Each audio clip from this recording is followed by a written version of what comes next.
Welcome to Part 5. This is titled Elephants in the Room, and now it's time to get into the nitty-gritty of the KJV Only movement.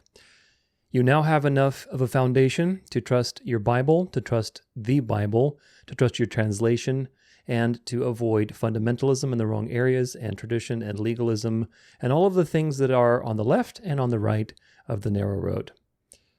You also understand how translations are created, how we got the Bible, how God created the canon, or I should say the canon was created from the very beginning of the world, but really how God revealed the canon and how he preserved the canon. Also, very importantly, you understand how to study the Bible. Hopefully your ears are a little bit bigger, and I hope that they are, because you will need them. You will need them for what's coming, my friends. The tradition of the Catholic Church, the Antichrist spirit of legalism that you see in the Pharisees, all of these things are going to be made manifest in the coming system that will be a church system ruling the state. Mystery Babylon, the mystery religion of the ages, dressing up as the Catholic Church, riding the beast, which is the New World Order. So there's a lot to talk about with that, but that's not our topic today. Our topic today is KJV Onlyism, and you are very well prepared now to deal with the elephants in the room. So it's time to hunt some elephants. Of course, we don't want to hunt real elephants. Elephants are super cute. But we do want to hunt strongholds and thoughts that are preventing people from exercising the gospel of grace and living the gospel of grace. And of course, legalism and the spirit that is guiding the KJV Only movement is exactly such a thing. So in this section, I want to look at the elephants in the room, i.e. the things that are now there that we need to look at, that are just begging for attention. Because this is what this whole presentation is really boiling down to. What is actually wrong with the KJV? And there are many things wrong. This is going to refute verbal inspiration and also the idea that the KJV is a perfect translation and that it is the only translation that you should be using. So hopefully you've learned that by now, but today in this particular section, it will definitely cement that into your mind.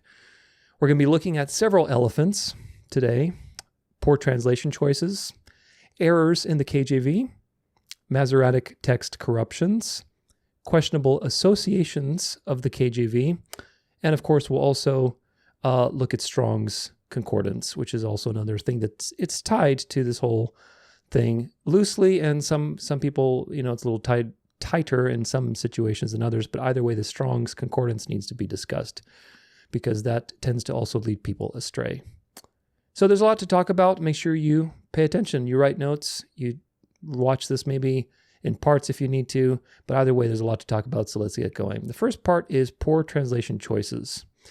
Now, we covered some of these in the section on textual criticism. These are examples where the KJV translators chose to use the less frequent or natural meaning of a particular word. As a result, this leads to more literalist interpretations, and it makes it very easy for things like KJV Onlyism to arise. Now, I'm not saying, very important, I'm not saying that the translators intended for the KJV Only movement to arise. Not at all. I'm saying that their lack of oversight in certain areas, because they're human, and out of all the possible meanings of a word, the semantic range, in certain decisions, they chose to choose the less frequent usage. That results in situations that we've discussed previously. For example, actually we have a few examples we'll look at, but what I want to highlight is that every translation has these issues. Every translation has these issues, whether it's the KJV or the ESV or the NASB or whatever else. Every translation has these issues because there's a dance. Remember, there's a dance between word for word and thought for thought. No matter how you do that dance, no matter how expertly you do that dance, you're going to sacrifice something. If the more you go towards a word-for-word interpretation, the harder it is going to be to be understood. The more you go towards a dynamic equivalence interpretation, thought for thought, paraphrase, the less accurate it's going to be. And this is the dance, and this is by design so that you don't idolize the work of man, but rather learn what the truth is behind these things and develop a relationship with that. Remember, our goal with studying the Bible is not to develop a relationship with a translation, but rather with the living God who is being revealed through that translation. Now, in this section, I want to highlight a few samples of poor translation choices. that show you that the KJV is a work of man. It is a human product. Okay? Yes, God was guiding all of these translations and the creation of the Bible translations that we have today and preserving his word. He was guiding all of that. But guiding and inspiring are two different things. Hopefully that is a distinction that you have made today in this presentation. We're going to be applying the same scrutiny that KJV Onlyists, the same scrutiny and the same standard that they apply to other translations and other people. So we're going to see exactly what happens when you apply the same standard of judgment that the KJV Onlyists use to their beloved translation. Let's see what happens. And of course, you can guess what happens. The KJV is guilty of the same thing that they accuse other people of. Now, the first one I want to highlight is Revelation 1, verse 13. Let's take a look at that. Revelation 1, verse 13 says, this is the KJV. It's KJV with Apocrypha. Let's just leave it normal KJV. And in the midst of the 7 candlesticks, one like unto the Son of Man, clothed with a garment down to the foot, and girt about the paps with a golden girdle. Now, just for reference, the ESV says, and in the midst of the lampstands, one like a son of man, clothed with a long robe and with a golden sash around his chest. Seems like a reasonable way to describe it, but then if you go to the KJV, the issue here is paps. Girt about the paps. Paps is a word that is very awkward. It's a very, very awkward word, and you'll hopefully realize why that's awkward in just a second. I have to switch back. A lot of switching. I wish I had just a button I could click, just like with a little remote control, and I could switch these views for you much faster. This is pap on Wikipedia, Wiktionary, the free Wiktionary. And pap, let's learn about the word pap. There's a couple little etymologies here. There's different etymologies, and a couple of them are very interesting. This is from Middle English, pap of uncertain origin, perhaps from Latin papilla, or perhaps compare Old Swedish pap, breast, nipple. From Proto-Germanic pap, nipple, or of imitative origin, or Proto-Indo-European pap, pockmark, nipple. Swedish dialectical pap, pap, Swedish pap, Danish pat, so on and so forth, breast, pap. So the meanings are a female breast or nipple, a man's breast, a rounded nipple-like hill or peak. Now, yes, it can mean a man's breast. This is true. You can see, if I can, you can zoom in a little bit here. Kind of see it. It can mean a man's, oh gosh, these stupid things. A man's breast. See, that's a man's breast, or a female breast or nipple, or a rounded nipple-like hill or peak. That means the overall connotation of this word, the semantic range of this word, tends toward feminine breasts. Can it be used in describing a man's breast? Yes. But generally, it's more nipples, female breasts. It's just a weird word to use in this particular case because you're describing Jesus and how he's clothed. Basically, you have a garment clothed about your nipples. And that's just a really weird translation choice. Of course, the KJV Onlyists will defend it quite a bit, but the thing is, they're not consistent in their standard of judgment. Because, if I can bring this back, eSword, if we look at, for example, other places where this is translated, this is the KJV. Daniel 2, verse 32, this image head was of fine gold, and his breast and his arms of silver, his belly and his thighs of brass. That's the statue in Daniel 2. Breast is used for the statue's breasts. That's a neutral word. John 13, verse 25, New Testament. He then, lying on Jesus' breast, saith unto him, Lord, who is it? That is a normal way to image the situation of somebody leaning on Jesus' chest, leaning on his breast. Luke 18, verse 13. And the publican standing afar off would not lift up so much as his eyes unto heaven, but smote his breast, saying, God be merciful to me, a sinner. So the word breast is used by the KJV at least 18 times. And the question is, why didn't they use breast in this situation? Why did they use paps? That's just such a weird translation choice. Now, in the New Testament, the Greek word there is stethos for breast in most of these cases in the New Testament in the Greek. In Revelation 1, verse 13, the word is mastos. So it's a different word, and mastos can be either male or female breast. So this is that has semantic range. It's not wrong. It's not an error, right? It's not an error of translation. However, it's a poor translation choice. It's very strange. It brings to mind images of nipples or female breasts because more of the semantic range of paps is feminine or nipples or, curved breast type of situation. So why? Why do they use the word paps? Another thing that's also indicative that this is not the best choice compared to the word breast is that paps is plural. You do not have plural breasts. If we're using the word breast singular, it's referring to your thorax, your chest. If you say breasts plural, then you're talking usually about female breasts or, probably pectoral areas, but that's not really used. Breasts is breasts. So paps being plural cannot be referring to the chest because chest is singular. So is breast. Paps then, if you're using the plural, then the meaning is very likely that you're talking about the nipples.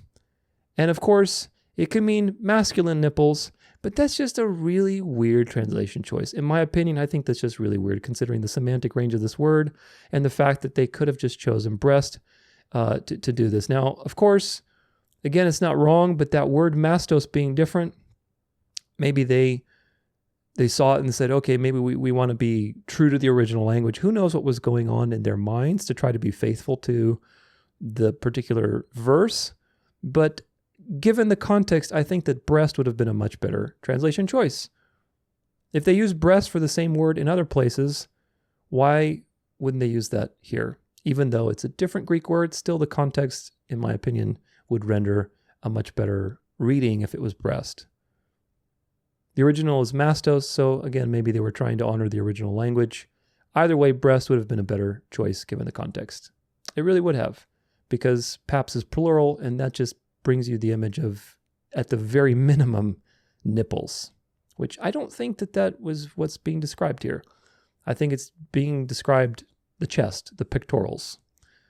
So anyway, that's something that's a little awkward, I think, in the KJV. Another strange translation choice, and I should say this one is not so much even strange as it is misleading. This one is misleading. This is in Genesis 25, verse 28. Let's take a look at it.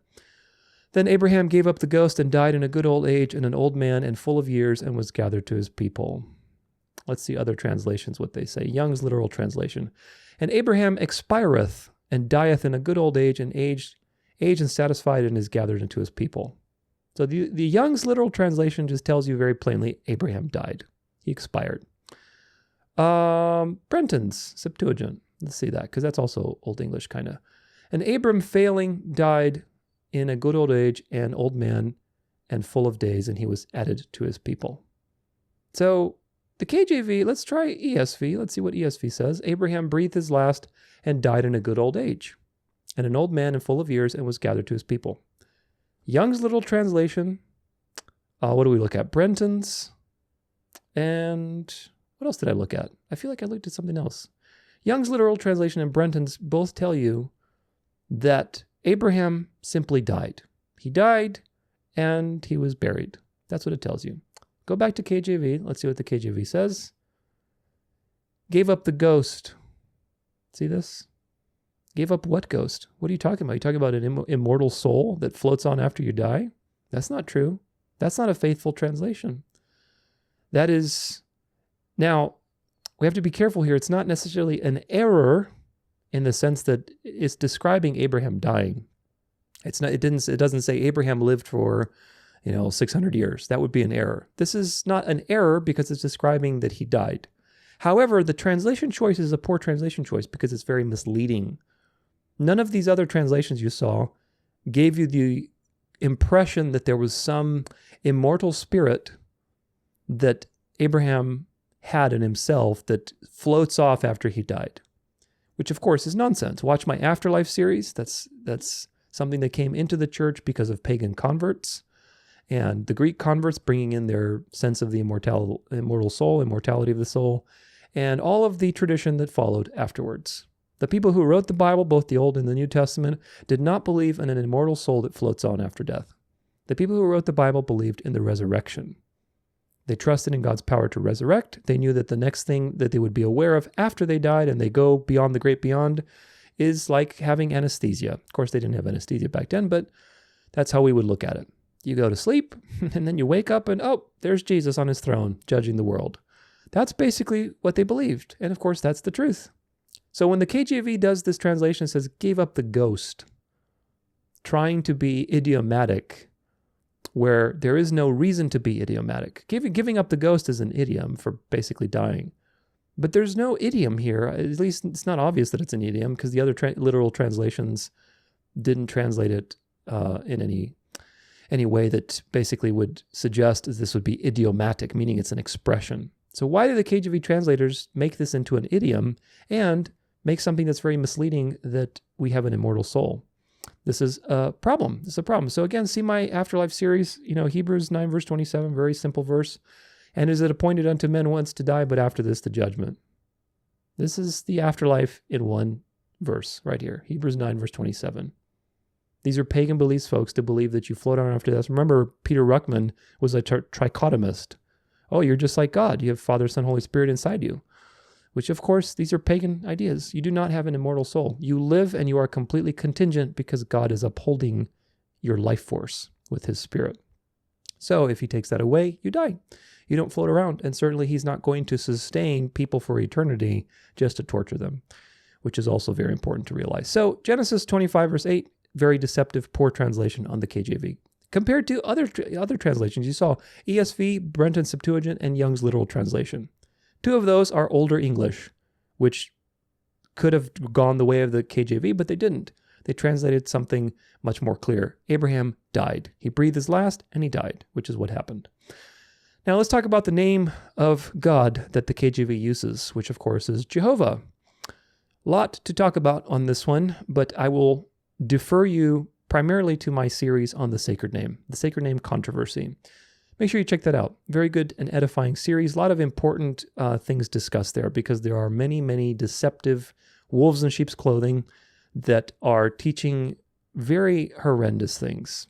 When I say horrendous, I really mean it. I mean that some people on the internet believe that Yahweh is Satan, or that Yahweh is an occult name, or, so many other demonizing things that basically if you believe in Jesus, then you are believing in something that means Hail Zeus or some other stupid thing.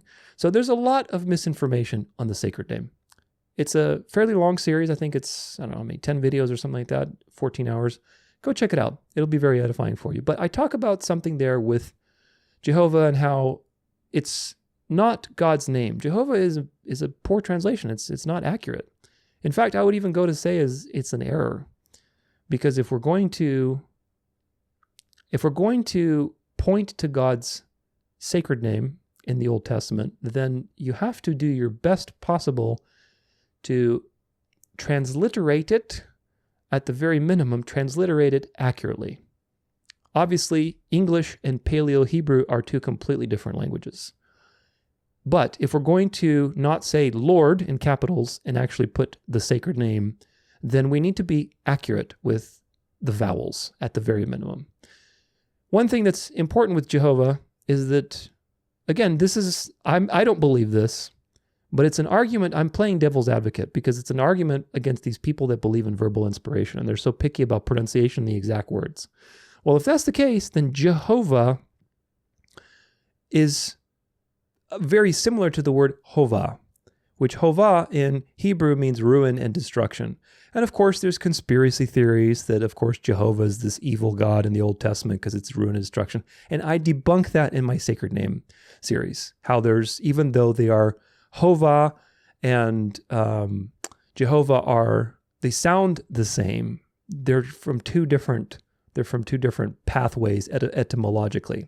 So that's important to debunk. But nevertheless, the point is, if you believe in verbal inspiration and pronunciation, how everything matters specifically, then making an error like this proves to you that this is at the very least, a poor translation choice to use the word Jehovah. However, the more important thing is the following, is that it's actually wrong. So yes, Jehovah from a perspective, again, to playing devil's advocate, associates God's name to ruin and destruction because you're pronouncing it the same way you'd pronounce that. I don't believe that. But again, if you're going to make an argument of verbal inspiration, then you have to be very, very specific. You can't have anything such as Jehovah and Hova, and they're both two words that basically are being associated. I digress. The real problem is that the KJV took the rabbinic pronunciation of God's name. Now, again, we talk about this in the Sacred Name series, so I'm not going to give you too much context here, but I'll just kind of lay it out for you. The Jews believe that God's name is pronounced Yehovah. There's a guy named, I'm totally forget his name, Nehemiah Gordon, who is very popular in this particular discussion. He has his own theories, and we talk about him and we expose some of his arguments there as well. But nevertheless, he's putting forward all this stuff, this rabbinic tradition that Yehovah is the way that the Tetragrammaton is pronounced. However, if you really do the research, and of course, you always arrive at the same thing, there's nothing new under the sun, you realize that Yehovah is actually an inversion. It's an inversion of the actual pronunciation of God's name, because God's name is Yahweh. Yahweh. So the vowels, it's all vowels, it goes A-U-A, right? So it goes A-U-A, Yahweh. The Jewish rabbinic tradition is backwards. Yehovah, Yehovah. Do you see the inversion? It's exactly pronounced opposite of the truth. And there's a lot of documentation on why the pronunciation is the way it is. Make sure you check it out. A lot of evidence there from a lot of different sources. But the point is this. If you believe in verbal inspiration, and you want to tell me that God basically inspired the translators to write down the words that they wrote in a similar way to where he inspired Paul to write his letters, or he wrote down the 10 Commandments on tablets of stone, in a similar way, then now you have some explaining to do, because we know God is consistent, and we know that God is not a God of confusion. He doesn't vacillate. He doesn't lie. He cannot lie. He can't make mistakes. He can't say one thing and do another. He can't do that. So when you have these inconsistencies without any explanation, it really exposes your movement. Why would God reveal a different name than he did to Moses?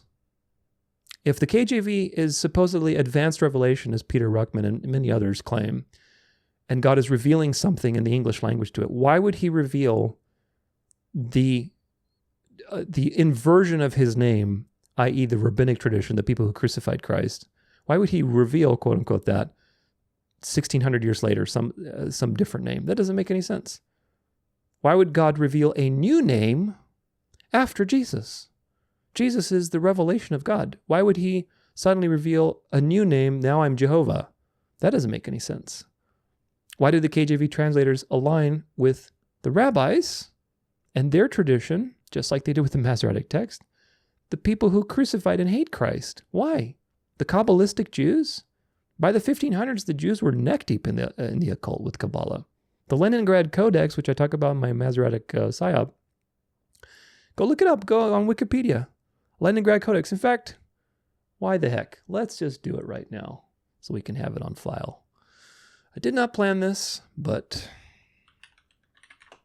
Leningrad Codex. Here you are. Let's get a nice little view of the Star of Remphan. You see that? See this? This is a magic sigil. This is Masoretic Hebrew, the magical alphabet, which I talk about in my Masoretic series. This is a sigil. This is sigil magic. And of course, what do you have in the middle? You have a Star of Remphan, as above, so below. Oops. Leave me alone. See this? Star of Remphan. Leningrad Codex. This is where the Masoretic text comes from. So, if you want to tell me why God would inspire the translators to go with the Antichrist Jews who have corrupted the scriptures and who have inverted God's name and go with their tradition over other things, why? Why would that be the case? I don't think God would do that, because God is consistent.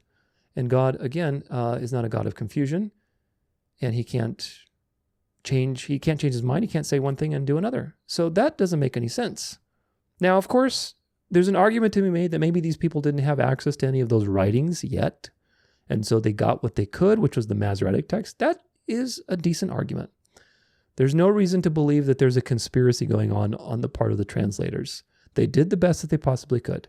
However, the argument still stands. They are human, and these things prove that the KJV is not an inspired text. It's just a translation. It's a good translation, but it has problems like everything else. Now, let's talk about attitudes on the devil. There's some more misleading things that the KJV has done, especially with the devil and his name, supposedly. Now, just to warm up here, in Matthew 6, verse 13, we see an omission that's very important.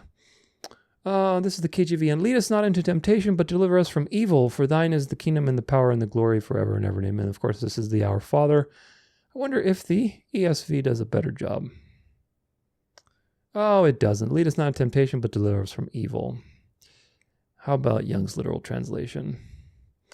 And mayest thou not lead us to temptation, but deliver us from the evil, because thine is the reign and the power and the glory to the ages. Amen. So you see, they don't really do it, but the evil there, they almost got it. Young's literal translation almost has it.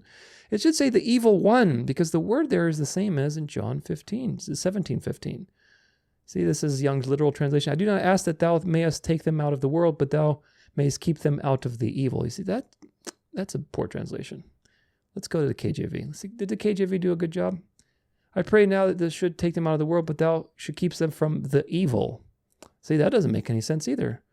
The KJV is just like Young's literal translation. How about ESV? See, ESV does a better job. I do not ask that you take them out of the world, but that you keep them from the evil one. The word there in Greek is personal. It's a personal evil. It's not evil like general evil. Keep them from the evil. Keep them. What do you mean keep them from the evil? That doesn't even make any sense. Keep them from evil. Who's evil? There's a personal evil that the Bible tells you about, which of course is Satan. And Satan is the evil one. And so, again, to me, it's not a big deal. But we're applying the same standard of scrutiny that KJV Onlyists apply to other Bibles. People who are in the KJV Only movement will read differences like these and say, see, they're trying to deceive you. They're taking this out. They're taking that out. And they come up with all sorts of conspiracies. Well, here's an example of something that could have been a better translation, a more accurate translation. And they're deceiving you about the nature of the personal evil. This could be just evil like suffering. It could be just generic, whatever evil. But really, the Bible's trying to warn you about the evil one. Deliver us from the evil one, not just general evil. Where's evil come from? Of course, it comes from three places, generally. Satan, your flesh, and the world at large. But the evil one is the one that is being described in these original manuscripts. So that's something that could have been better translated. But even worse than all of that is the name of the devil. Now, this is going to be something we're going to read. This is from Bible.org. Is Lucifer the devil in Isaiah 14:12? The KJV argument against modern translations. This is a very, very important topic.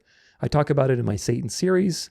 We're going to be talking about it today as well, because the KJV has committed a gross error of negligence, and its negligence has caused a lot of theological error. You'll know what I mean by the time we get done with this.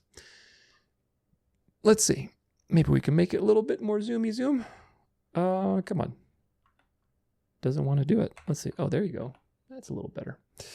The argument that modern translations deny the deity of Christ is based on connecting several dots. First, in Isaiah 14:12, in the KJV, we read, How art thou fallen from heaven, O Lucifer, son of the morning? How art thou cut down to the ground, which didst to make weaken the nations? Modern translations, except for the NKJV, have something like day star or morning star instead of Lucifer here. KJV advocates claim that Isaiah 14:12 must be a prophecy about the devil falling from heaven. It's not. There is some basis for this interpretation. In Luke 10:18, Jesus tells his disciples, I saw Satan fall like lightning from heaven. I talk about all these verses in my Satan series. This is not at all talking about Satan falling from heaven in a pre-cosmic rebellion. But moving on. Revelation 9:1, we read, saw a star falling from heaven to earth, and he was given the key to the shaft of the bottomless pit. This is very likely Muhammad, not Satan. We talk about the end time series. These New Testament passages seem to be alluding to Isaiah 14:12, connecting the fall of the one mentioned there with the fall of Satan. Second, in 2 Peter 1:19, the KJV has, quote, "We have also a more sure word of prophecy, whereunto ye do well that ye take heed as unto a light that shineth in a dark place, until the day dawn and the day star rise in your hearts." For day star in the KJV modern translations alternate between day star and morning star. Early Christian interpretations of this verse sees the day star, morning star, as a reference to Jesus, based in part on an allusion to Numbers 24, verse 17, which is a star shall rise out of Jacob. There was a prophecy. I think that was that Balaam's prophecy? I think that was Balaam's prophecy. Moving on. Third, KJV advocates argue that if the word in Isaiah 14:12 is translated to morning star, then modern translations are viewing Jesus as Satan, because as they claim, the only morning star in the Bible is Jesus. True, Jesus is the morning star. Thus, if Lucifer is treated as the morning star in Isaiah 14:12, then this is a denial of the deity of Christ. I hope, we're going to take a quick pause. I hope you will see, by the end of this, the gaslighting and the delusion of the KJV Only movement and how they demonize the truth and invert reality. This one's a very important one. Moving on. Fourth, they argue that God is not a God of confusion, and therefore the modern translations, since they are confusing readers on the identification of the morning star, must be corrupt. To be frank, this is a rather convoluted argument that is grasping at straws. An examination of the evidence and logic of this argument will demonstrate it to be very badly misinformed. In Isaiah 14:12, the KJV translators did not actually translate the Hebrew word Hillel as Lucifer. This word occurs only here in the Hebrew Old Testament. Most likely, and by the way, Hillel means shining one. Most likely, the KJV translators were not sure what to make of it, and simply duplicated the word using the Latin Vulgate that translated Hillel to Lucifer. In the Vulgate, Isaiah 14:12 reads as follows: Quomodo cecisti de caelo Lucifer, qui mane oriebiarbis corrusti interam qui vulnerabas gentes. Probably mispronounced most of those words. Notice the fifth word of the text, Lucifer. It is not a proper name, but the Latin word for morning star. The word Lucifer occurs 4 times in the Vulgate: Isaiah 14:12, Job 11:17, Job 38:32, and 2 Peter 1:19. In Job 11, verse 17, the KJV renders the Hebrew word as morning. In the Latin Vulgate, it's Lucifer, and they rendered it as morning. In Job 38:32, the KJV renders the word such and such as Mazzaroth. This is another word that occurs only once in the Hebrew Bible. Quick pause. We talk about the Mazzaroth in my Sabbath series, episode number 5, because it's related to the true calendar, which is the sun's position in the constellation. The Mazzaroth are the constellations. Very interesting word there, and we look into that quite a bit. So anyway, moving on. The KJV translators did not know what it meant, so they simply transliterated the Hebrew into English characters. Even though Jerome, the translator of the Vulgate, knew Hebrew better than the KJV translators did, he was not exactly sure what to make of it either. Yeah, because these things were lost in translation. They were lost culturally in translation because you're looking at a calendar that was antiquated even by Jerome's day, who he was like in the 400s. Even by his day, that calendar had been gone for like 1400 years. But he at least tried, rather than simply leave the word untranslated as the KJV translators did. He translated the word as Lucifer, or morning star, which is very close to the meaning of the Hebrew, whatever that is. The word means constellations or crowns. Modern translators are not sure, though constellations is usually preferred. The fact that Jerome recognized that at least the word Mazzaroth probably refers to the stars is far better than the KJV translators did by leaving the word completely untranslated. There is, of course, no conspiracy on Jerome's part here. He is simply being faithful to the Hebrew Bible and is translating it as accurately as he can. In 2 Peter 1:19, the KJV renders the Greek word phosphoros as day star. Again, the Latin Vulgate has Lucifer here. It gives you the Latin Vulgate. In other words, Lucifer is not a proper name, but it is the Latin word for morning star or day star. The KJV simply reproduced the Latin in Isaiah 14:12 because they were not sure what Hillel meant. The KJV translators knew Latin better than they knew Greek or Hebrew. In places where they were not sure what the Greek or Hebrew meant, they simply translated or reproduced verbatim the Latin text. This has happened scores, if not hundreds of times. Very important. Since that time, Lucifer, with a capital L, has made its way into English Bible interpretation as another name for the devil. If there is a conspiracy to sabotage the deity of Christ by translating the Hebrew word Hillel in Isaiah 14:12 as morning star, the same as is done with phosphorus in 2 Peter 1:19, then this conspiracy goes back to Jerome at the beginning of the 5th century. In reality, he translated the Hebrew word faithfully and the Greek word faithfully. It is the KJV that did not translate the word at all, but rather retained the Latin rendering of Jerome in Isaiah 14:12, and worse, simply transliterated the Hebrew in Job 38, verse 32. Jerome cannot be charged with not knowing Hebrew well. He moved to Bethlehem and lived there for 35 years while he worked on the translation. He wanted to learn Hebrew well, making his home for 35 years in the land of the Jews is sufficient proof of that. But aren't the references to the individuals in Isaiah 14:12 and 2 Peter 1:19 as the morning star in modern translations confusing? And thus, don't modern translations undermine the deity of Christ? The reality is that in Isaiah 14:12, the primary or initial reference of morning star is not to the devil, but to the Babylonian king. Very important. The footnote in the NET Bible here says, quote, "What is the background for the imagery in verses 12 through 15? This whole section is directed to the king of Babylon, who is clearly depicted as a human ruler. Other kings of the earth address him in verses 9 and following. He is called the man in verse 16, and according to verse 19 through 20, he possesses a physical body. At the same time, Isaiah 14:12 through 15 seems to go beyond a description of the mortal king. Further, if Jesus in Luke 10:18 and John in Revelation 9:1 had this passage in mind, then it's evident that there is a secondary meaning that relates to the devil himself. No, not really. It's not. Because these other two verses, like Luke 10:18, where he says he saw Satan falling from lightning, there's more to that story that involves understanding who the audience was in a Hellenized culture where Zeus was seen as the prime god throwing lightning bolts. It's a comparison that's done to appeal to the audience of that time so they can understand that God is sovereign because they are in a particular culture. Watch my Satan series for that, Revelation 9, watch my End Time series. There's no correlation to Satan's rebellion. Revelation 9 is a prophecy. It's a historical prophecy of a particular power rising up to judge other powers like the beast.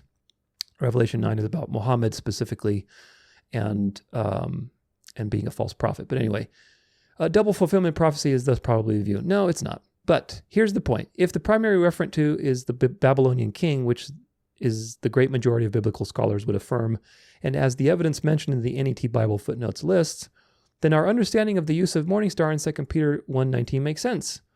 The morning star literally referred to Venus, but in ancient times it was used metaphorically of earthly kings.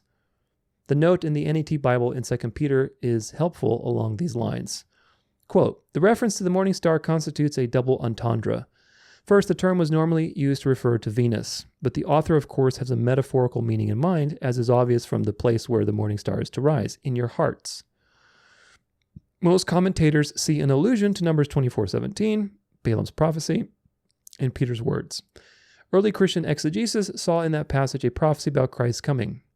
Hence, in this verse, Peter tells his audience to heed the Old Testament scriptures which predict the return of Christ, then alludes to one of the passages that does this very thing, all the while running the theme of a light on a parallel track. In addition, it may be significant that Peter's choice of terms here is not the same as is found in the Septuagint. He has used a Hellenistic word that was sometimes used of the emperors and deities, perhaps as a further polemic against the paganism of his day. This is a lot of important context, folks. Really quick pause. That people were living in a pagan culture where kings were considered gods, and they were called the morning star that rises and gives light to the world. They were counterfeits. They were counterfeits of Christ, false Christs, basically, false gods. And so these writings oftentimes have polemics. They have double entendres, double meanings. For example, when Paul writes to, I forget which letter now, but he basically says that, or is it Peter? I think it was Peter. I think it was Peter actually that said, he calls Rome Babylon.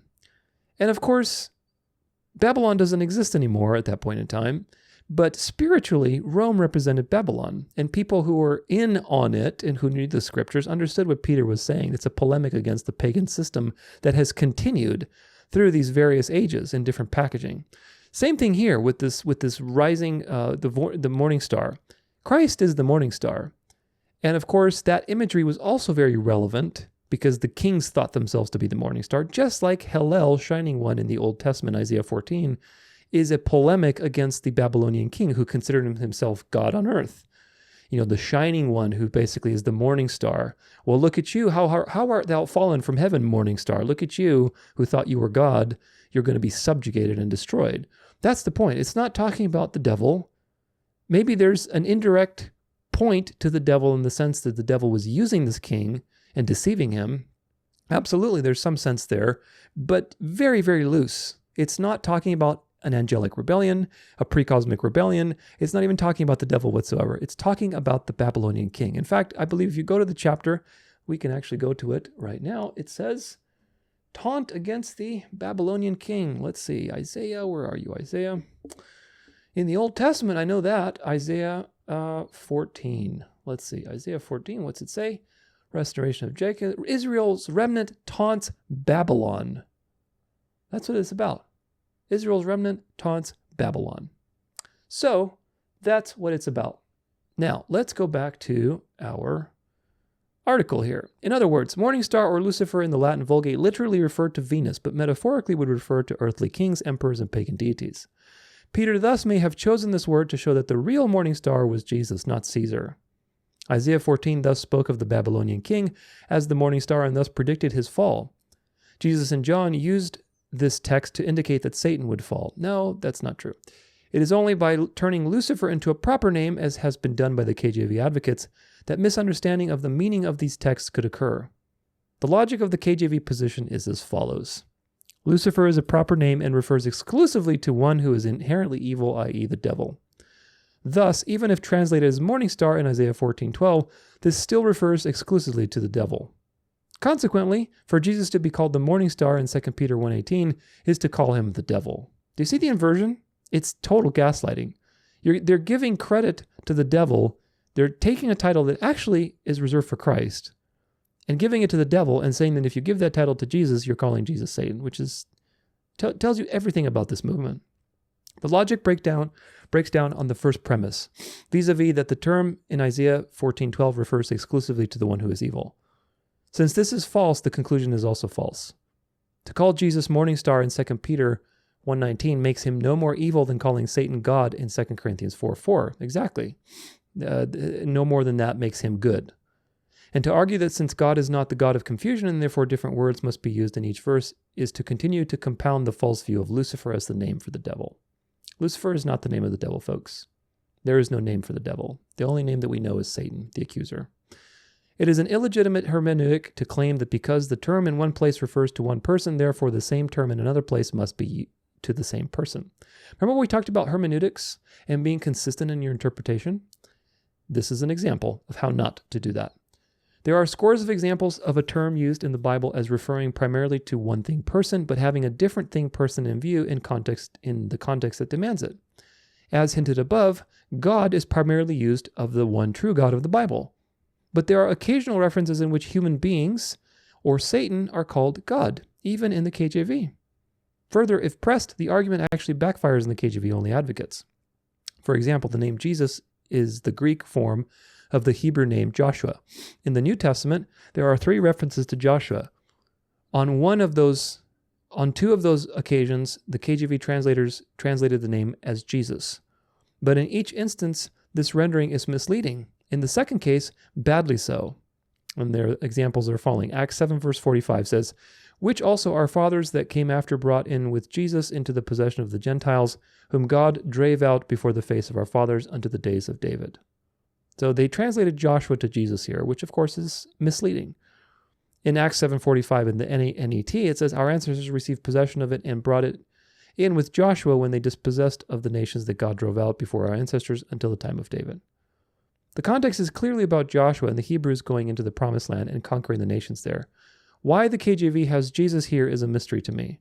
Perhaps they were trying to be literal here by translating the Greek word Jesus to Jesus.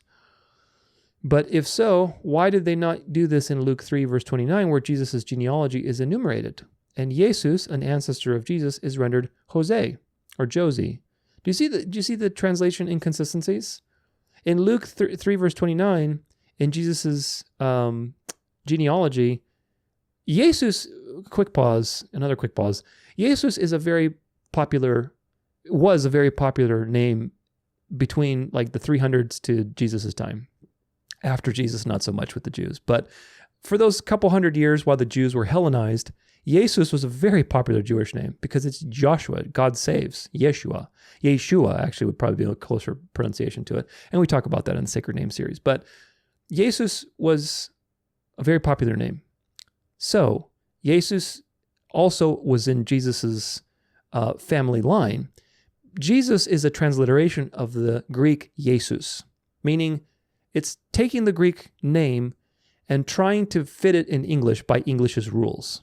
English doesn't have the same rules as Greek, and so when you transliterate something, you change some of the vowels and consonants to work within the English format or the destination language format. Jesus took Yeshua, or Yeshua would probably be better again, and changed a couple things. The Greeks don't have sh, so they had s. So from Yeshua, they translated to Yesua. But ua in Greek is feminine. And so that doesn't work because Jesus is male. So they added ous, us. So they turned the sh to the s, and they turned the ua into a us to make it masculine. The ye stayed the same, so you had Yeshua to Jesus. That was a Jewish name for hundreds of years. And anybody who was a Jew living in Bethlehem or Jerusalem or wherever else would recognize that Jesus is a Jewish name. That person was Jewish. So, very important little tangent there, but the point is that in Jesus's genealogy, there's a Jesus there's a Joshua, and that in the Greek is rendered Jesus. But in one place, the KJV translated to Josie, maybe Joseph, but it's not the full Joseph, it's just Josie, Yose. And in another place where it's talking about Joshua, which is also rendered Jesus in Greek, they translate it to Jesus. So there's no consistent hermeneutic there of translating. It's confusing. Did Jesus lead people out of the? Is this some typological thing or is this just a literal thing? You see how these things are poor translation choices? Moving on. Far more troublesome is Hebrews 4 verse 8. KJV, for if Jesus had given them rest, then would he not afterward have spoken of another day? NET Bible, for if Joshua had given them rest, God would not have spoken afterward about another day. This is a real problem. This is a very poor translation choice. Again, the context is somewhat clear that Joshua is in view.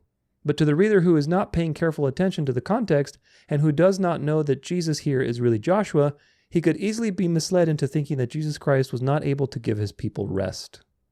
Poor translation choice, KJV. I don't think God would have inspired that. As such, this could certainly undercut the deity of Christ, especially in light of Hebrews 4 verse 3, which says, I swore in my anger, they will never enter my rest. Further, since a proper name is used each time, unlike Isaiah 14:12 and 2 Peter 1:19, it would be much harder for the average reader to distinguish which Jesus is being talked about. The argument that God is not a God of confusion certainly applies much more to the KJV than to modern translations in this instance. Agreed. Does this mean the KJV is wrong at this place? Technically, no, but in terms of clarity to the average reader, it can be very confusing. At bottom, those who argue that the KJV is the only Holy Bible are using flimsy arguments that turn on themselves. And this reveals the real reason why they don't care for modern translations. It is an issue of emotional attachment. When one examines the evidence with an open mind, many modern translations are seen to be clearer and closer to the original text than the KJV is. The KJV is still an important translation for English-speaking Christians to own and read. It is the single greatest literary monument to the English language ever produced by a committee. Its lyrical quality, cadence, memorable phrases that linger in the mind, and elegance make it a translation that has stood the test of time. I agree. And there's actually a reason to that. We're going to get to that in a little bit. You'll see what that reason is. But nevertheless, it is a good translation. I agree. Some modern translations rival it on these attributes, especially the ESV, RAB, and NET. And they are far more accurate as well. These should be the primary Bibles that English-speaking Christians read, but neither they nor the King James have an exclusive claim to the throne. Agreed. So, what is the problem with this whole Lucifer thing? Well, hopefully you see it by now, but the KJV inverts the truth here. I should say the KJV Onlyists. They take a translation error, and as a result, they create a totally upside-down doctrine that all these other Bibles are corrupt by saying the morning star in 2 Peter 1:19, that's associating to Satan and so on, which of course is not true. You're not reading in context. Jesus is the Lucifer. He's the morning star. Lucifer is not a proper name, folks. That may take some practice to unprogram yourself, but Lucifer is not a proper name. It is, if anything, a proper name. It's not a proper name, but it is a name. It's a noun. It's an adjective that's been given to Jesus as the morning star, as the one that is the true light. It's not given to Satan. But of course, because the KJV decided to keep the Latin Vulgate there, because they didn't know what to make of this word, Hillel, shining one. They didn't know what to make of it. And of course, they didn't read in context. So they made a very big mistake by turning it into, not only did they keep the Latin, which is like, whatever, okay, that would have been a mild error to keep the Latin there. But what they did is they capitalized it. They made it into a proper name. And they made this whole doctrine available about this being about the devil and a pre-cosmic rebellion. And there's so much deception tied around this idea that Satan rebelled before time. There's so much deception around it. Please watch my Satan series so we can debunk that, so you can see for yourself all of the lies and deceptions that come out of this and how Satan has stolen glory for himself and redirected people to him as the light bringer, which of course the Bible never says he's the bringer of light. That is an occult idea. The occult people believe that Satan is their savior, that he's the one who brings the light to humanity. That's a counterfeit. The Bible says that he appears as an angel of light, but he doesn't call Satan the light bringer. Jesus is the one who brings the light, the true light. So this whole Lucifer thing, which of course the KJV has been so impactful, has led to everyone basically thinking that Satan is Lucifer today. Oh, the devil's real name is Lucifer, and he's the light bringer. He was this beautiful angel, then he rebelled, and he was thrown down to earth and stuff. Like, people have no idea that this is all fairy tales. It's based off of Paradise Milton, or what's his name? John Milton, or I think it's John Milton's Paradise Lost, and other like Dante's Inferno, and all these, fairy tales, which of course the devil weaponizes to make you put your attention on something that isn't real. It started with English Bibles because they kept the Latin and made it into a proper name, and eventually it just became a tradition. Again, you cannot escape tradition. And that's what you need to realize with this whole KJV Only thing. Wycliffe, I think, had it in his Bible in 1389. Geneva Bible had it in 1599, and they just kept the tradition instead of digging deeper. As a result, the KJV has made Christians align with the occult. Remember that the occult believes that Satan is their Lucifer, their light bringer, their morning star. That's what they worship. And as a result, Satan is their Christ. The King James Version has convinced Christians that Lucifer is the title only for Satan. As a result, the KJV forces Christians to put their mind on the devil when thinking of Lucifer, where in fact, the original meaning was supposed to be appropriated to Christ in 2 Peter, not in Isaiah 14. Isaiah 14 is about the king of Babylon.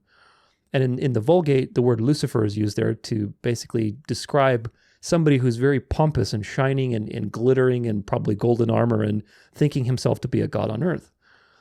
In the Greek, in the New Testament, in 2 Peter, that's a different word, but in the Latin, it was the same thing. Lucifer is a shining star, morning star type of thing. But that in 2 Peter, it's applied to Christ. So the devil has basically deceived people through human error. And as a result, everybody thinks Lucifer is the devil. Lucifer is not the devil. Lucifer is just a name that initially was appropriated to Christ as a noun, the morning star. So that's the problem, is it's subtly transferring mental energy and glory to the devil. The devil is not the bringer of light, folks. He appears as an angel of light, and he deceives you with false light, which he's doing with the world right now, as the world is swinging into the final steps of the Great Delusion. We talk about that quite a bit on this channel. If you haven't watched my Great Delusion series, make sure you check it out, or my Venerable Day of the Sun series. There's a lot of false light that comes from the devil, and the end is going to be false light, a Christian nationalist New World Order, religious nationalist. There's nothing Christian about it. It'll be counterfeit Christianity. But the devil is not the Lucifer. He's not the bringer of light. But because of the KJV, a lot of people have now given power to that occult idea. And you know how the occult works. They believe that the more people's attention is on something, the more power that particular belief has. And so this is only worked in the devil's favor. Of course, God has allowed these things to happen. But my point is, this is a poor translation choice, and it has led to major doctrinal errors. You see, even with this guy who was skeptical about this particular situation with the Hillel in Isaiah 14, even he was correlating that there might be a double meaning with, Luke 10 and Revelation 9. There isn't. But there's this whole mythology about the devil rebelling before time. And, there's this pre-cosmic rebellion, and there's so much deception that ties into it. The first earth age, serpent seeds, all kind of crazy stuff.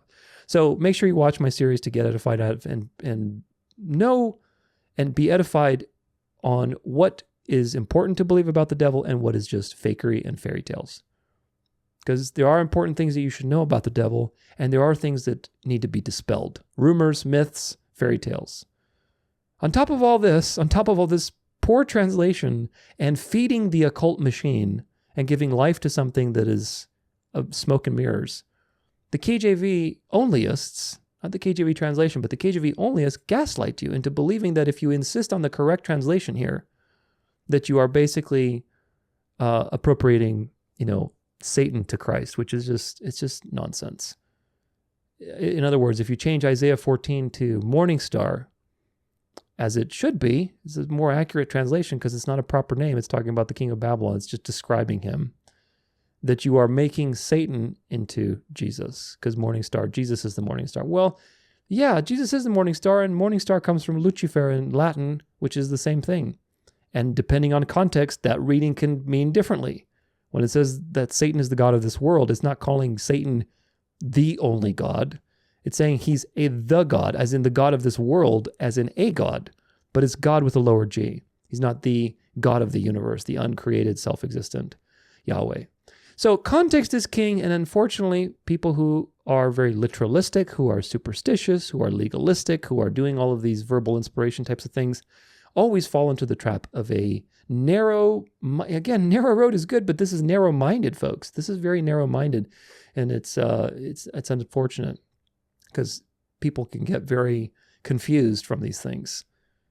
KJV Onlyists make you believe that using Lucifer for Christ is wrong when you are actually using it the way that the Latin Vulgate uses it, which is what the KJV translation got it from. So keep that in mind. It's a great example of poor translation choices, emotions, tradition, and all of these things producing bad fruit. Now, onwards into even more elephants in the room, which of course is the errors, the actual errors in the KJV. These are documented actual errors, and they are, as a result, proving to you that verbal inspiration is wrong.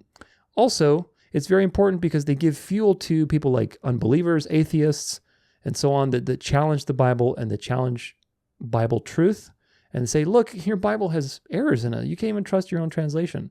How can we trust what the Bible said? And of course, by now, hopefully you have enough arguments, and if not, review them so that you have them, how to respond to that question, how can we trust the Bible? But these are important things to help you remember that the Bible and translation are two different things. Two very different things. If you remember the part on textual criticism, we talked about one such error in Psalm 12, verse 6 through 7, where there's an error, grammatical error. This is actually, let's see what the ESV says. The words of the Lord are pure, words like silver refined in a furnace, on the ground purified 7 times. You, O Lord, will keep them. You will guard us from this generation forever. So I think it seems that the ESV is also in error, probably because they used the same thing. The words of the Lord are pure words, the silver tried in a furnace and purified 7 times. Thou shalt keep them, O Yahweh, thou shalt preserve them for this generation forever. Them here is actually singular. And of course, we talked about how this poor translation error, really it's a grammatical error because this is singular, that will preserve him from this generation forever. We talked about that previously, and how because this is pluralized, and it shouldn't be, how KJV Onlyists will now use it as proof text for verbal inspiration.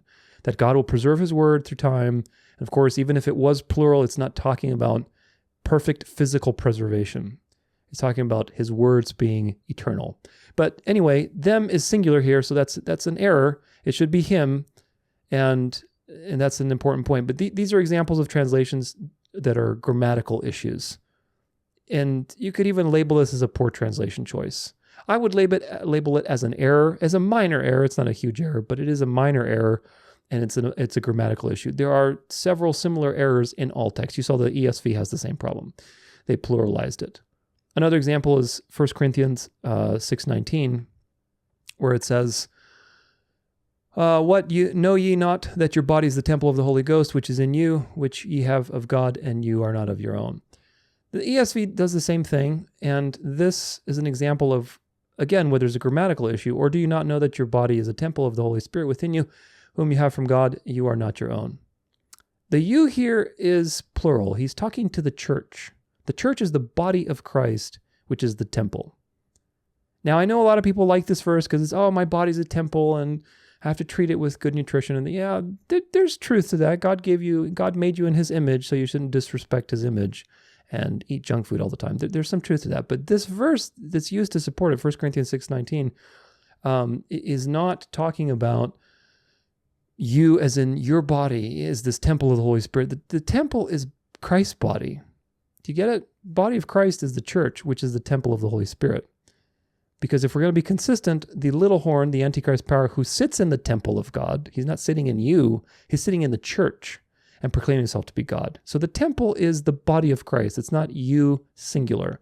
But because of this translation here, you don't get a sense of that. You think like, oh, it's singular. And of course, that has led to a lot of, New Agers, progressive, liberal Christians, man-centered gospels, like all this prosperity stuff, where people are so focused on you. Oh, you're the temple of the Holy Spirit, and this and that, and you can attract this or whatever. There's so much New Agey stuff that's come out of this misinterpretation. So there's grammatical. My point with this is that there's grammatical mistranslations and poor translations and minor errors in every translation.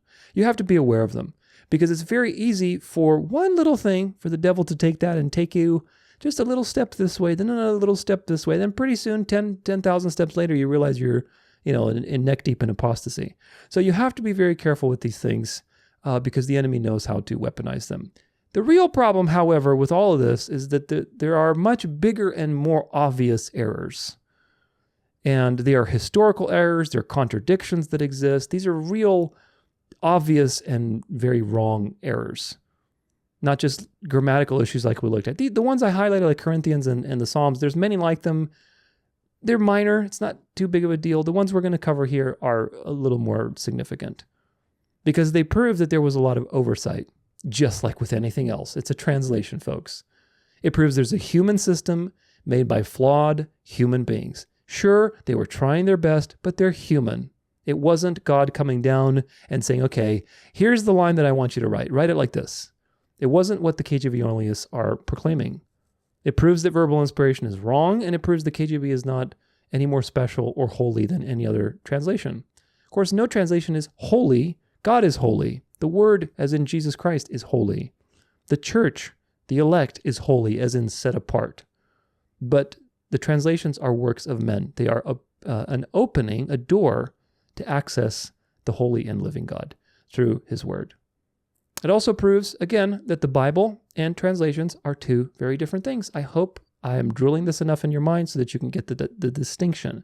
The Bible is the message of God, and the translations that are the expressions through man-made vehicles, those two things are different, very two different. Now, I talk about these first two, which were in the Old Testament, because they're from the Masoretic, and that's why there's a problem there. I think actually the Septuagint in the first one, the first one I'm talking about is the age of King Ahaziah. I think the Septuagint also has an error in there somewhere, but it's not nearly as bad as the Masoretic text. Either way, these first two I talk about in a little more detail in my Masoretic Psyop series, so make sure to check that out. But the first one is the age of King Ahaziah. This is an actual error because it's a contradiction. So if we go to the scriptures here, this is 2 Chronicles 21, verse 20. It says, this is about Jehoram. He was 32 years old when he began to reign, and he reigned 8 years in Jerusalem. And he departed with no one's regret. They buried him in the city of David, but not in the tomb of the kings. And this is ESV, but the KJV says the same thing. 32 years old was he when he began to reign, and he reigned in Jerusalem 8 years and departed without being desired.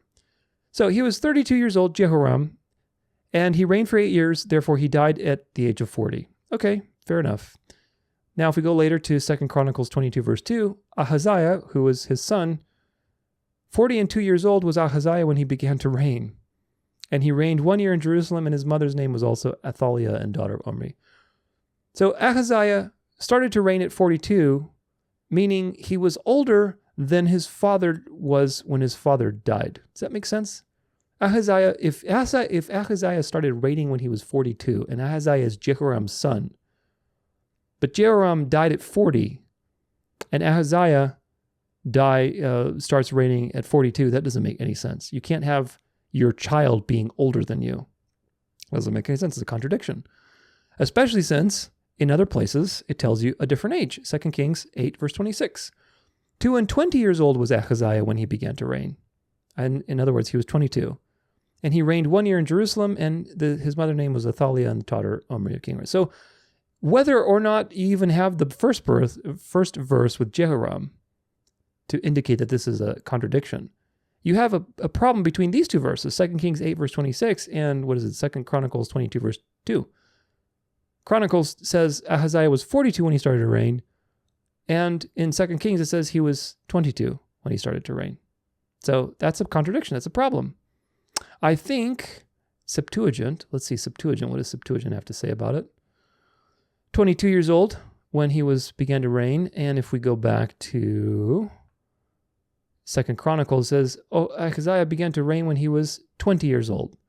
So you see, the Septuagint says that he began to reign when he was 20 years old. So the Septuagint also has a contradiction between Chronicles and Kings, but it's not as bad because either way, he was in his 20s, so that makes sense. Jehoram was 42 when he died. Ahaziah was reigning when he started to reign when he was in his 20s. That makes sense.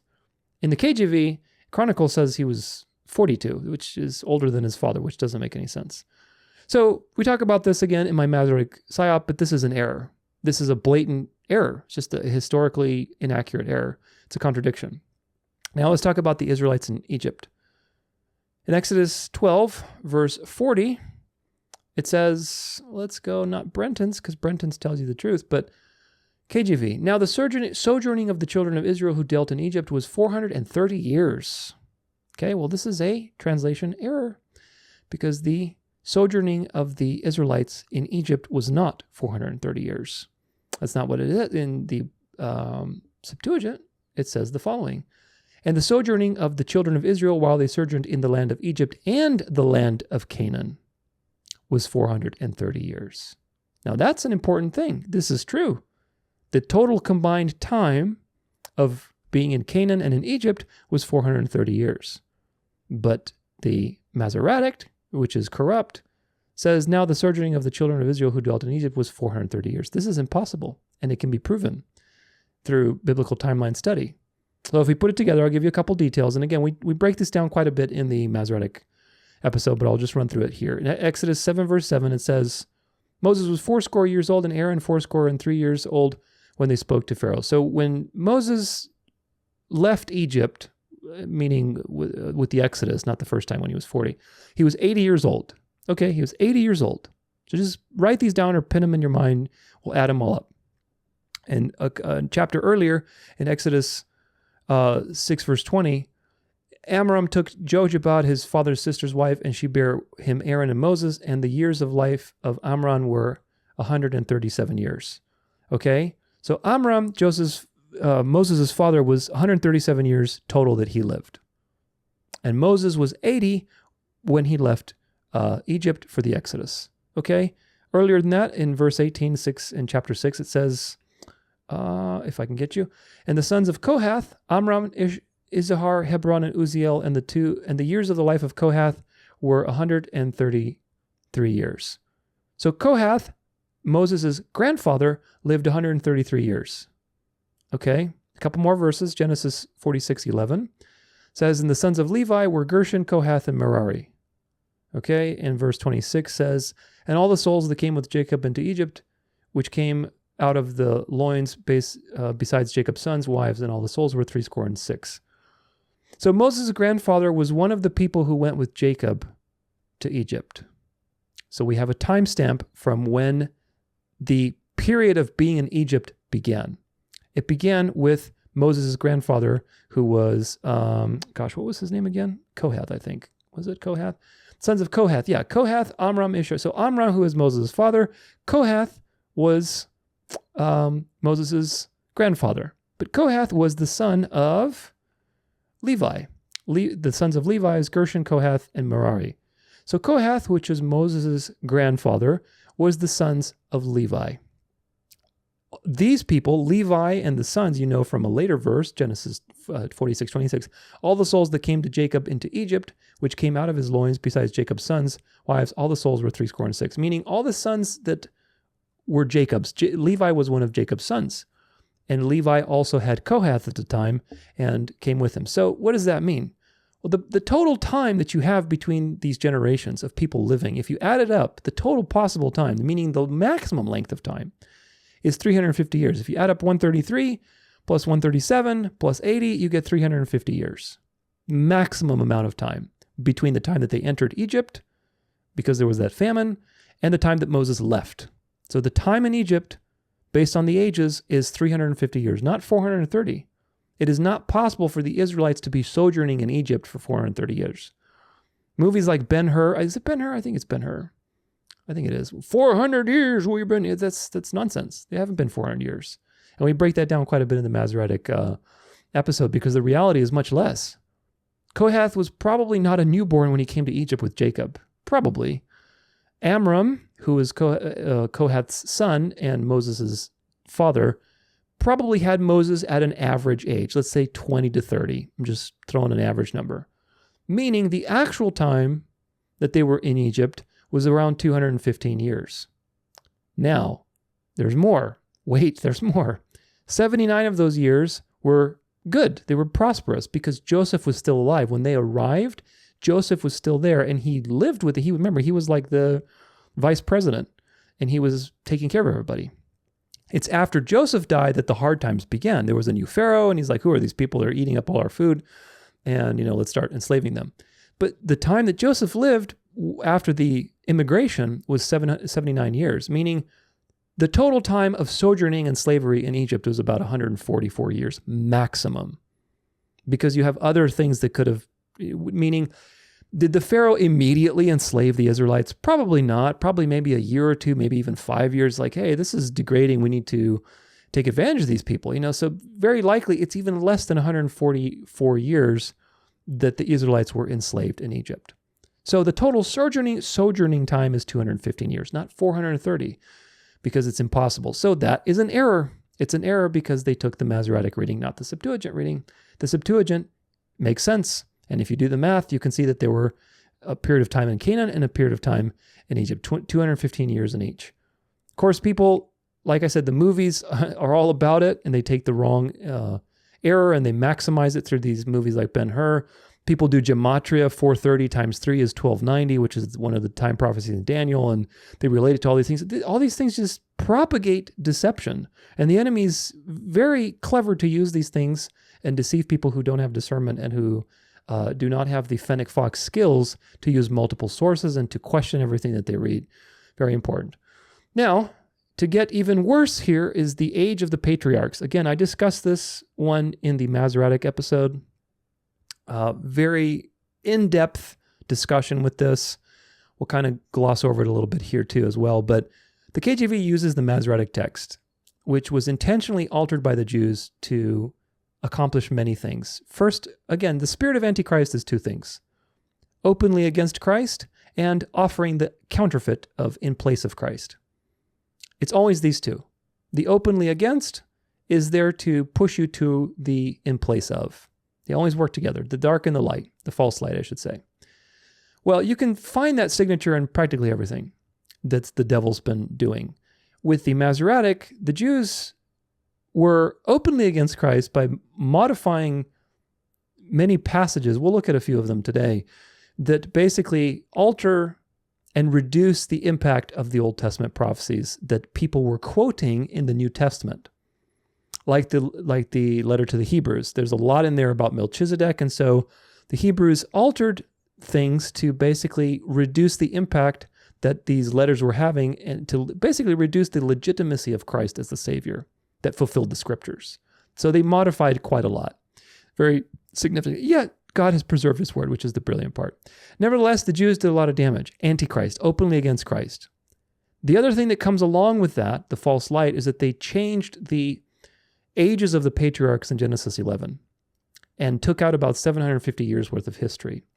As a result, that reduces the age of the earth, and they can use their Kabbalistic Hebrew calendar, where basically the Hebrew calendar says that we're in the year, 5700 or something right now, and the Messiah is supposed to show up before the year 6000. So it gives them a theological basis to, one, eliminate Christ as the legitimate Savior who fulfilled the scriptures, Antichrist, and two, offer a counterfeit salvation through a millennial golden age that's coming, where the true Messiah needs to come before the year 6000, where in reality we're actually in the year 6500, 6700, whatever it is.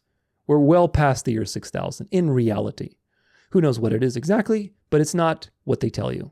So do you see how it goes? Dark and light. Remove Christ from the scriptures. As a result, present a false future salvation through a fleshly golden age type of situation. Again, I talk about this quite a bit in my Masoretic episode. It's very in-depth discussion, but basically the Jews, one of the things they did was they altered these ages in the Genesis 11, because what it does, you'll see in just a sec with some graphs, what it does is it shortens everybody's lifespans to where it makes Shem outlive everybody, and he lives as such that he could meet Abraham. And the Talmudic tradition is that, well, Shem passed down his priesthood that he received from Noah, who received it from Adam, and who received it from God, and so on and so forth. These are Talmudic Jewish traditions. But nevertheless, their argument is that Shem therefore passed his priesthood down to Abraham, who passed it eventually down to Jacob, and then Jacob passed it to Levi. And so there you go. Jesus can't be a priest by the order of Melchizedek, because Melchizedek was Shem, and that priesthood was passed through Levi, i.e. the flesh. You see how they bring everything to the flesh? That's another signature of the devil. The flesh, you see, it's the flesh. The Levi is Melchizedek's offspring, which is not true. The entire point of the argument in Hebrews about Melchizedek is that Melchizedek is this mysterious figure. Whether he was an early Christophany, or he was an actual king that was never really documented on purpose to leave the mystery so that there would be a template formed for Christ to fulfill. Who knows? I think there's arguments on both sides. I'm a little more biased towards an actual king who lived that wasn't really, it was very mysterious. But nevertheless, it could be either way. It doesn't matter. The point is that Melchizedek, the whole argument is that Melchizedek's priesthood is higher than the flesh. It's based on somebody who has no mother, no father, he lives forever, based on the priesthood of an eternal life. And that's the point. So the Jews twisted the genealogies, you'll see in just a second, to basically make Shem live to Abraham's day, which is not true. Shem died many centuries before Abraham came around.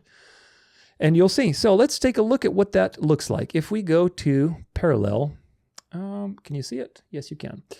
If we go to parallel, and if we parallel, well, we don't want KJV and ESV because they're both corrupted in terms of how about the Brentons? Oh, I need to go to Bible parallel settings. Let's do King James and Brenton's Septuagint. How about that? Two Old English writings. So these are the generations of Shem. Shem was 100 years old and begat Arphaxad after the flood. Okay? And Shem lived after he begot Arphaxad 500 years and begat sons and daughters. Okay, it tells you the same thing. Now it starts to begin. With Arphaxad, it starts to go awry. Arphaxad lived 5 and 30 years and begat Selah. Okay, so he lived 35 years. And the Septuagint says Arphaxad lived 135 years. Now this Canaan here in the Septuagint is an error. So you see, the Septuagint is not perfect either. It's got errors. The Canaan is very likely a scribal error, and we talk about that in the Masoretic. But either way, this goes down. You can see, like, and Selah lived to be 30 years, and he begat Eber. But in the Septuagint, it says, and Selah lived 130 years, and he begot Eber. Yada yada. And Eber lived 4 and 30 years, meaning 34 years, and he begat Peleg. And Heber lived 134 years, and he begot Peleg. Let's move to the next one. Where is that? And Peleg lived 30 years and begot Reu, and Phaleg lived 130 years and begot Reu. So on and so forth. Basically, you go through this entire genealogy. You have about 750 years missing of history, give or take, about 750. And that's a real problem. Because, for example, if we go to Answers in Genesis, our favorite infiltrated creationists, here we go. This is Answers in Genesis, Ancient Patriarchs in Genesis. Let's see about ancient patriarchs in Genesis. The overlaps. Here's a little fancy chart, and it can show you, here's, where's Shem? You can see Shem. Here's Shem. You can see he lives all the way here, but then after him, there's nobody that lives except all the way till Abraham. Abraham is right about here. So Abraham and Shem are somehow supposedly coinciding according to the Masoretic ages. So this looks super scientific, and they give you the flood date and this and that, and it seems like it's legit. It is hard to imagine that Abraham could have spoken to Shem, Noah's son, who surely talked to his great-grandfather Methuselah, who in turn could have spoken to Adam, the first man, directly. Although the Bible never records that Adam and Methuselah or Abraham and Shem met, that possibility is likely. It's not, because you're using the wrong text.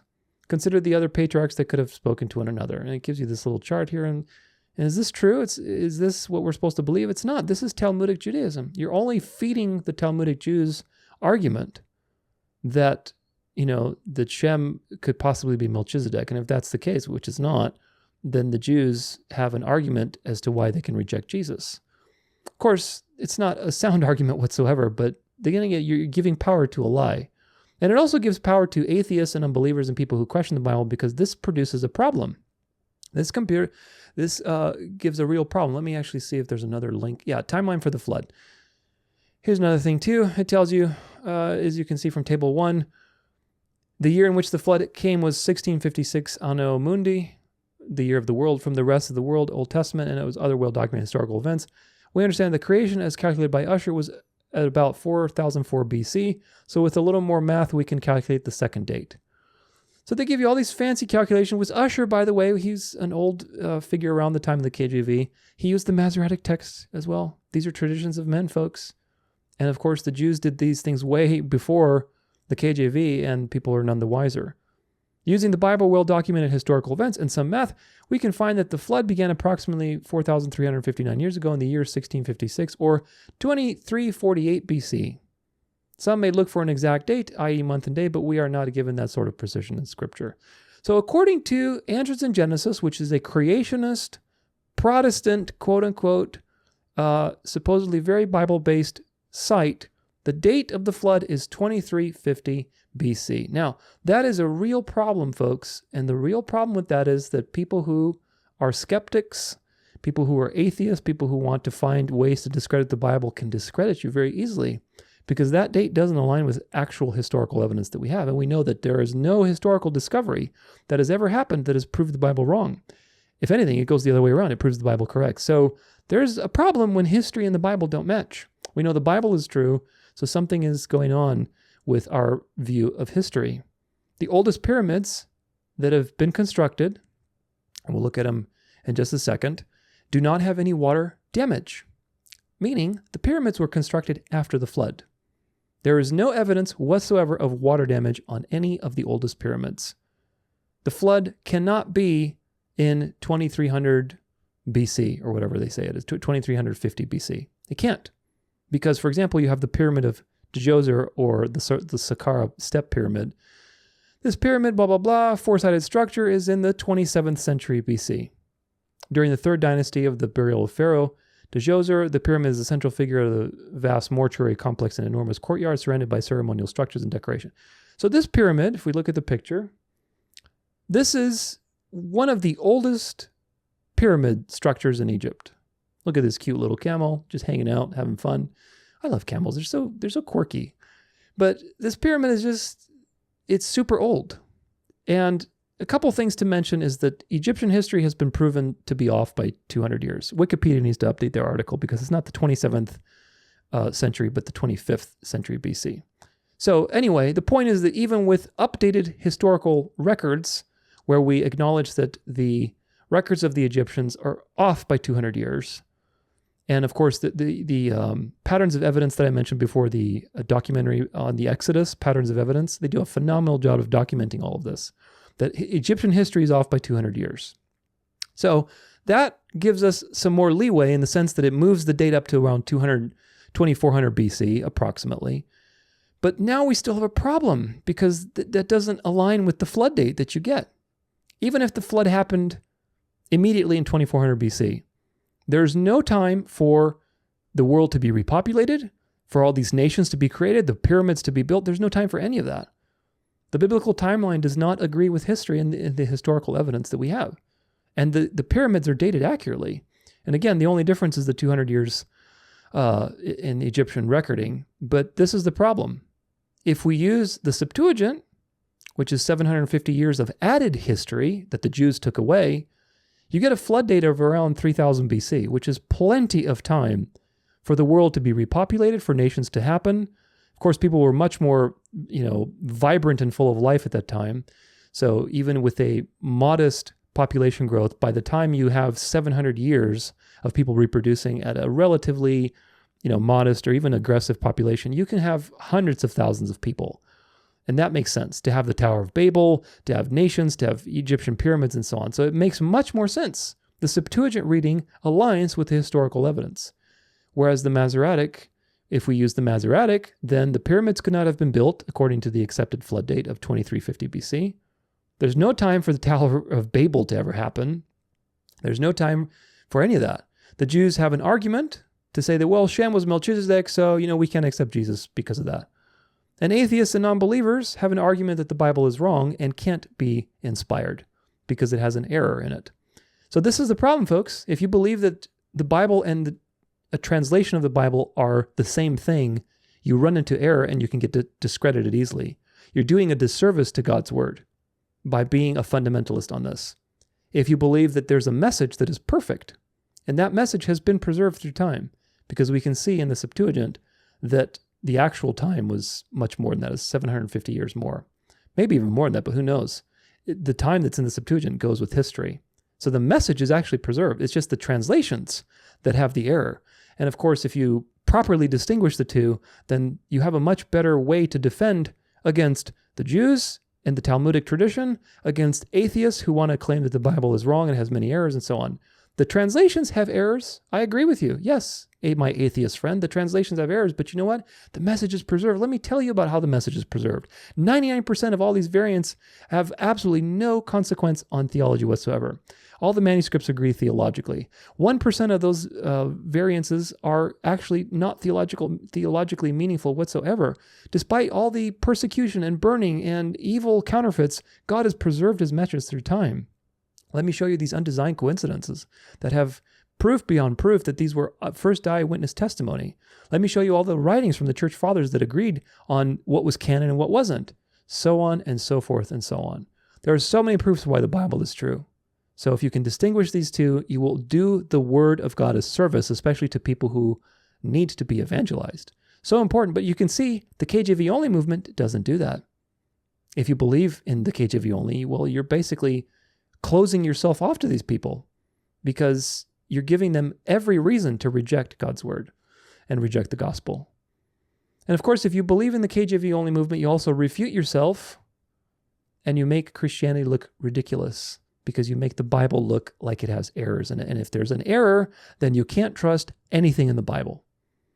If there are errors in the message, let's put it this way. Now we're talking about the message, okay? If there's an error in the message, how can you trust anything in the message? Do you get it? The whole point behind the message is that it's perfect, just like God. It has no errors. And so you can trust the message. That's why I say cosmology is actually important. If the Bible's wrong about the earth being, the sun and the moon being created after the earth, then you can't trust anything in the Bible. So we either read the Bible and we take what God has said and we take it to heart, or we don't believe. You can't be like Answers in Genesis and say, oh, we're creationists, but then you believe in the Roman Catholic cosmology that was created by the Jesuits to destroy Protestants and to bring in their globalist one world system. More on that in my heliocentric conspiracy. But you can see this is a real problem. This is an error in the KJV in the Old Testament because they used the Masoretic. And of course, if God was actually inspiring it, he would not inspire them to use something with all of these errors in it. One more here. I think we have one more. No, we have two more. We have Acts 5, verse 30. And we have to pull up eSword yet again. Acts 5, verse 30. Let's see. Oh, where are you, Acts 5? Oh, because it's in the Septuagint. You see, this is the problem. Let's do KJV. And Brenton's is not going to have it, so we don't actually need to do parallel. We're going to do just the Bible. The God of our fathers raised up Jesus, whom ye slew and hung on a tree. Gosh, do KJV Onlyists love to defend this one and argue about it. But look, it's an error, folks. Do you notice the error? The God of our fathers raised up Jesus, whom ye slew and hanged on a tree. Did Jesus get killed and then hung on a cross? Or did Jesus get hung on a cross and he died that way? Very important order of events. Let's see what the ESV says. ESV, no, that's Dewey Reams. Oh, let's see what the Dewey Reams says. The God of our fathers hath raised up Jesus, whom you put to death, hanging him upon a tree. See, even the Jesuit Bible does a better job than the KJV, man. Whom you put to death, comma, hanging him upon the tree. I mean, still not the best translation, but you get the sense that, okay, you put him to death by hanging him on the tree. That's more accurate. But let's see what the ESV says. The God of our fathers raised Jesus, whom you killed by hanging him on a tree. That makes sense. That is more accurate. That is not inaccurate. This is Young's literal translation. And the God of our fathers did raise up Jesus, whom ye slew, having hanged upon a tree. That's better than the KJV. So the KJV is just wrong. This is a wrong rendering of the sequence of events. Whom ye slew and hanged on a tree, i.e. you killed him and then you hung him on a tree. That doesn't make sense. Again, use the same standard of judgment. If I were to say to you, for example, I threw away the note and I wrote it. The sequence of events there does not make sense. You mean you wrote the note and then you threw it away. It doesn't make sense to throw away something and then write it. Or I grilled the meat and marinated it. Well, you'd think I'd be insane or just cuckoo. Doesn't make sense. English doesn't work that way. Even Old English, you can see that some of the more older translations, like Young's literal translation, still phrase it a different way. Dewey Reams, even, again, the Jesuit Bible does a better job, in my opinion. Not that I recommend the Jesuit Bible, but the King James people say, well, in Deuteronomy 21, verse 22, which we're going to look at in just a second here, it says, the order is put to death and hung on a tree. So let's read it. This is KJV. A man hanged on a tree is cursed. And if a man have committed a sin worthy of death, and he be put to death, and thou hang him on a tree. Okay, so the order of events here is that he's put to death, and then he's hung on a tree. And KJV Onlyists cite this in defense and say, see, they're going with the Bible. It's the only pure scripture. Well, no, the context is totally different. And generally people who are legalists and superstitious and fundamentalists in the wrong areas will always have an error in context. They really do, unfortunately, and that's just the nature of the game. First off, the text in Deuteronomy was written hundreds of years before the crucifixion was even a thing, invented. I think it was invented or started being used around the 600s BC, give or take. I think by the Romans, maybe some of the Etruscans or something around there. But either way, it was the Romans. I don't think were necessarily like a huge empire by them. But either way, it wasn't used for hundreds and hundreds of years until after this text was written in Deuteronomy. So it's not talking about crucifixion directly. It might have a typological significance, obviously, because Paul cites from it later. But the point is that the immediate audience, it wasn't talking about crucifixion. It was talking about someone who was killed and then hung on a tree for public display as a penal, display of like, hey, listen, this is what happens if you are seriously breaking the law. Or talking about somebody being hung as the death penalty. That's what it's talking about. But the order of events is not talking about somebody being crucified in order to be killed. So the point is that there's a different order of events between these two things. In Galatians 3:13, it actually quotes the Septuagint. If you're going to call up Galatians and say, well, Paul quotes it in Galatians, well, let's take a look. Galatians 3:13, where are you? There you are. This is the KJV, and we're going to parallel this now with the Brenton's. Actually, no, not yet, because we actually want to just read it and say, Christ hath redeemed us from the curse of the law, being made a curse for us. For it is written, cursed is everyone that hangeth on a tree. Okay? Everyone that hangeth on a tree. Now, let's go to Deuteronomy 21, verse 23, and let's parallel this with the Brentons. Can you see it? I'm always paranoid now about this thing. Okay, you can see it. So Deuteronomy 21, verse 23. Let's see. His body shall not remain, this is the KJV, shall not remain all night upon the tree, but thou shalt in any wise bury him that day, for he that is hanged is accursed of God, and thy land be not defiled, which the Lord thy God giveth thee for an inheritance. Okay? And Brentons, his body shall not remain all night upon the tree, but he shall by all means bury it in that day, for everyone that is hanged on a tree is cursed of God. Which one is the quote from Galatians 3:13 following? Well, let's go back to it. It's not he, but everyone. Christ hath redeemed. This is the KJV in Galatians, but Paul is quoting from the Septuagint writings. From the curse of the law being made a curse for us, for it is written now. What's written? Cursed is everyone that hangeth on a tree. Everyone is the identifier. Go back to this one, Deuteronomy 21:23. It says, let's see, accursed, for he that is hanged is accursed of God. He that is hanged is accursed of God. Okay? Why did the Masoretic change that? To disassociate the connection between Paul's writings, to make Paul look like a fool that doesn't know what Scripture says. He shall by any means bury, for everyone that is hanged on a tree is cursed of God. So, if you're KJV onlyist, and you're going to say, well, in Galatians, Paul quotes this. In Galatians, Paul is quoting the Septuagint. So this proves to you that the Masoretic is the wrong text, meaning that KJV has an error there. It's not accurate. Because Paul is quoting directly from Deuteronomy. He says, it is written. The KJV does not render it as it is written. It renders it in a different way. Therefore, that's an error. That's a contradiction because of poor translation choices and oversight. So, proves yet again that the KJV used the wrong manuscripts for the Old Testament. Now, let's talk about, I think this is the last one. Yes, this is the last one in this group, which is the genealogy of Jesus. This one we talk about in my How to Be a Berean episode, instructional video, I guess you want to call it. There's all kinds of things we talk about there, but basically it's about studying the Bible and how to have Fennec Fox skills with discernment and research and things like that. But this is a much more deep dive in that particular video, but I will gloss over it here. Basically, the idea is that in Matthew, we'll look at it in just a second, but you have genealogy of Jesus in Matthew and Luke. In Matthew, there's an error.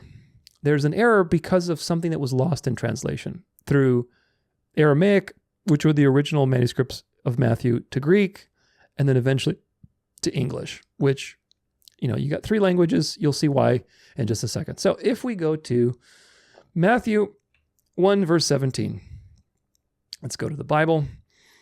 So all the generations from Abraham to David are 14 generations, and from David until the carrying away into Babylon are 14 generations, and from the carrying away into Babylon into Christ are 14 generations.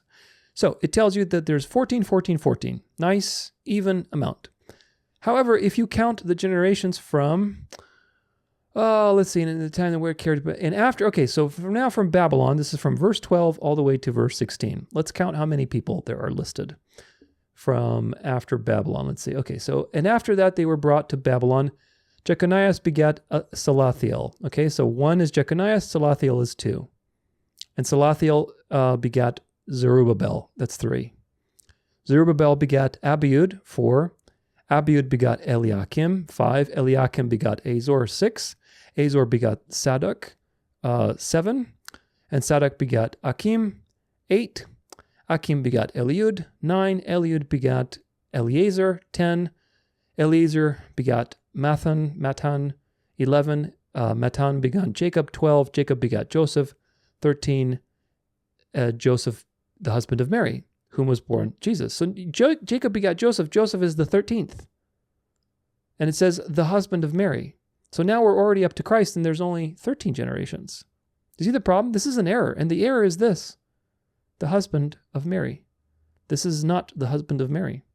It's actually the father of Mary. It's just a very interesting situation because, again, things are lost in translations. It wasn't really discovered until recently because the word there is Andras, which is really the man of Mary. But Andras doesn't mean necessarily like husband. It has a semantic range. The meaning isn't clear. Where this arises, and the truth arises, is, again, we talk about it in the How to Be a Berean video, but the oldest manuscripts of Matthew were in Aramaic, in Hebrew. So those ones preserved the meaning, and they were preserved by wealthy Jews trying to get familiar with the Gospels so they could refute the Gospels. And so these manuscripts, there's a separate line of manuscripts that were kept, and these manuscripts in the Hebrew reveal that it's actually Joseph is the father of Mary, which makes sense, because if Joseph is the father of Mary, then Mary is the 14th. Do you get it? Mary is the 14th generation, because this is Mary's generation, how she ties into the bloodline. And in Luke, it's Joseph. So there's two people, Joseph and Mary, and they're both proven to you as how they tie into the bloodline. So Mary is the 14th, which is really interesting. So, but you don't get that with this particular translation. This is also in the ESV. It's in all of them. In fact, I wonder if it says in the YLT. I wonder if they're smart enough to see. Let's see. All the generations, therefore, from David were 14, 16, and Joseph, the husband of Mary. Yeah, see, Joseph is not the husband of Mary. This is just an error because of, again, things were lost in translation from the Hebrew originally to the Greek, which was the majority of manuscripts, and then to English. So this is the problem. But again, notice how God uses the foolish things to shame the wise. He used the Jews who rejected Jesus, who wanted to preserve these things so they could refute the Gospels. And it preserves the truth of the message so that you know that the Bible does not contradict itself. And there's no errors in the actual message of the Bible. It's so profound. I love finding these things.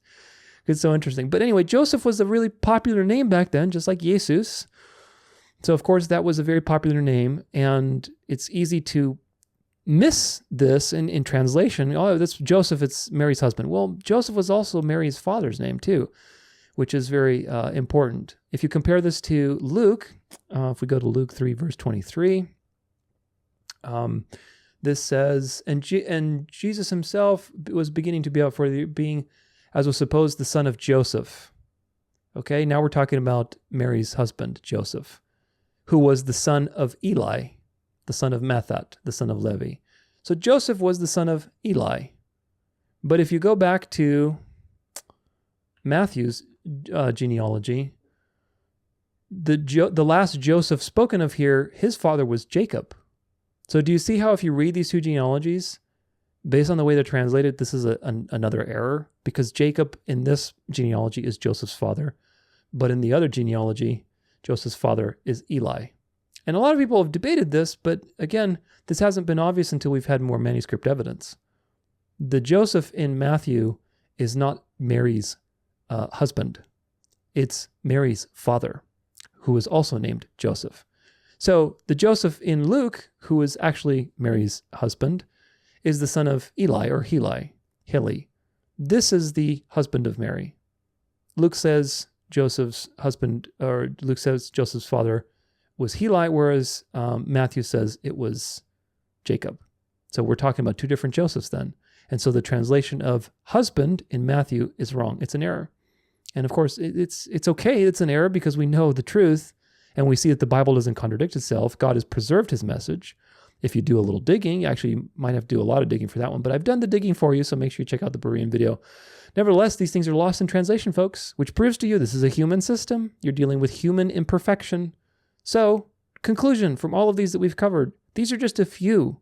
This is not an exhaustive list, but I want to show you enough to prove to you that this verbal inspiration thing is wrong. There are errors in your KJV. There are errors in your ESV. Would you imagine that? There are errors in your NLT and your NIV. There are translation errors. There's poor translation choices. There's things that could have been translated better. There's historical errors. Yeah, because translation is a man-made product. God has preserved his message, but not in one particular translation or in one particular book. He's preserved his message throughout time through multiple witnesses, and it's your job as a Berean little fox to go and research that message. KJV is just a translation, not something God wrote down like the Ten Commandments. Again, did God guide this process? Absolutely. It's obvious to you that God guided this process. Otherwise, these things would not be. Just like all other translations, though, that's the point. He guided not just the KJV to be translated. He got it all translations, because in the sum of all of these translations, you can discern what is true. You can discern the true Bible, which is behind all of these man-made works. Did God choose the KJV as an advanced revelation in English? No, he didn't, because if it was revelation, it would be perfect. And yet the KJV, like my ESV and like your Young's Literal Translation and even Brenton's Septuagint, it has errors in it. And that's okay. It's a translation. Remember, the Bible, translation, two completely different things. Keep that distinction in your mind so that you don't conflate them, and as a result, cast doubt on God's word, because that's what the enemy wants you to do.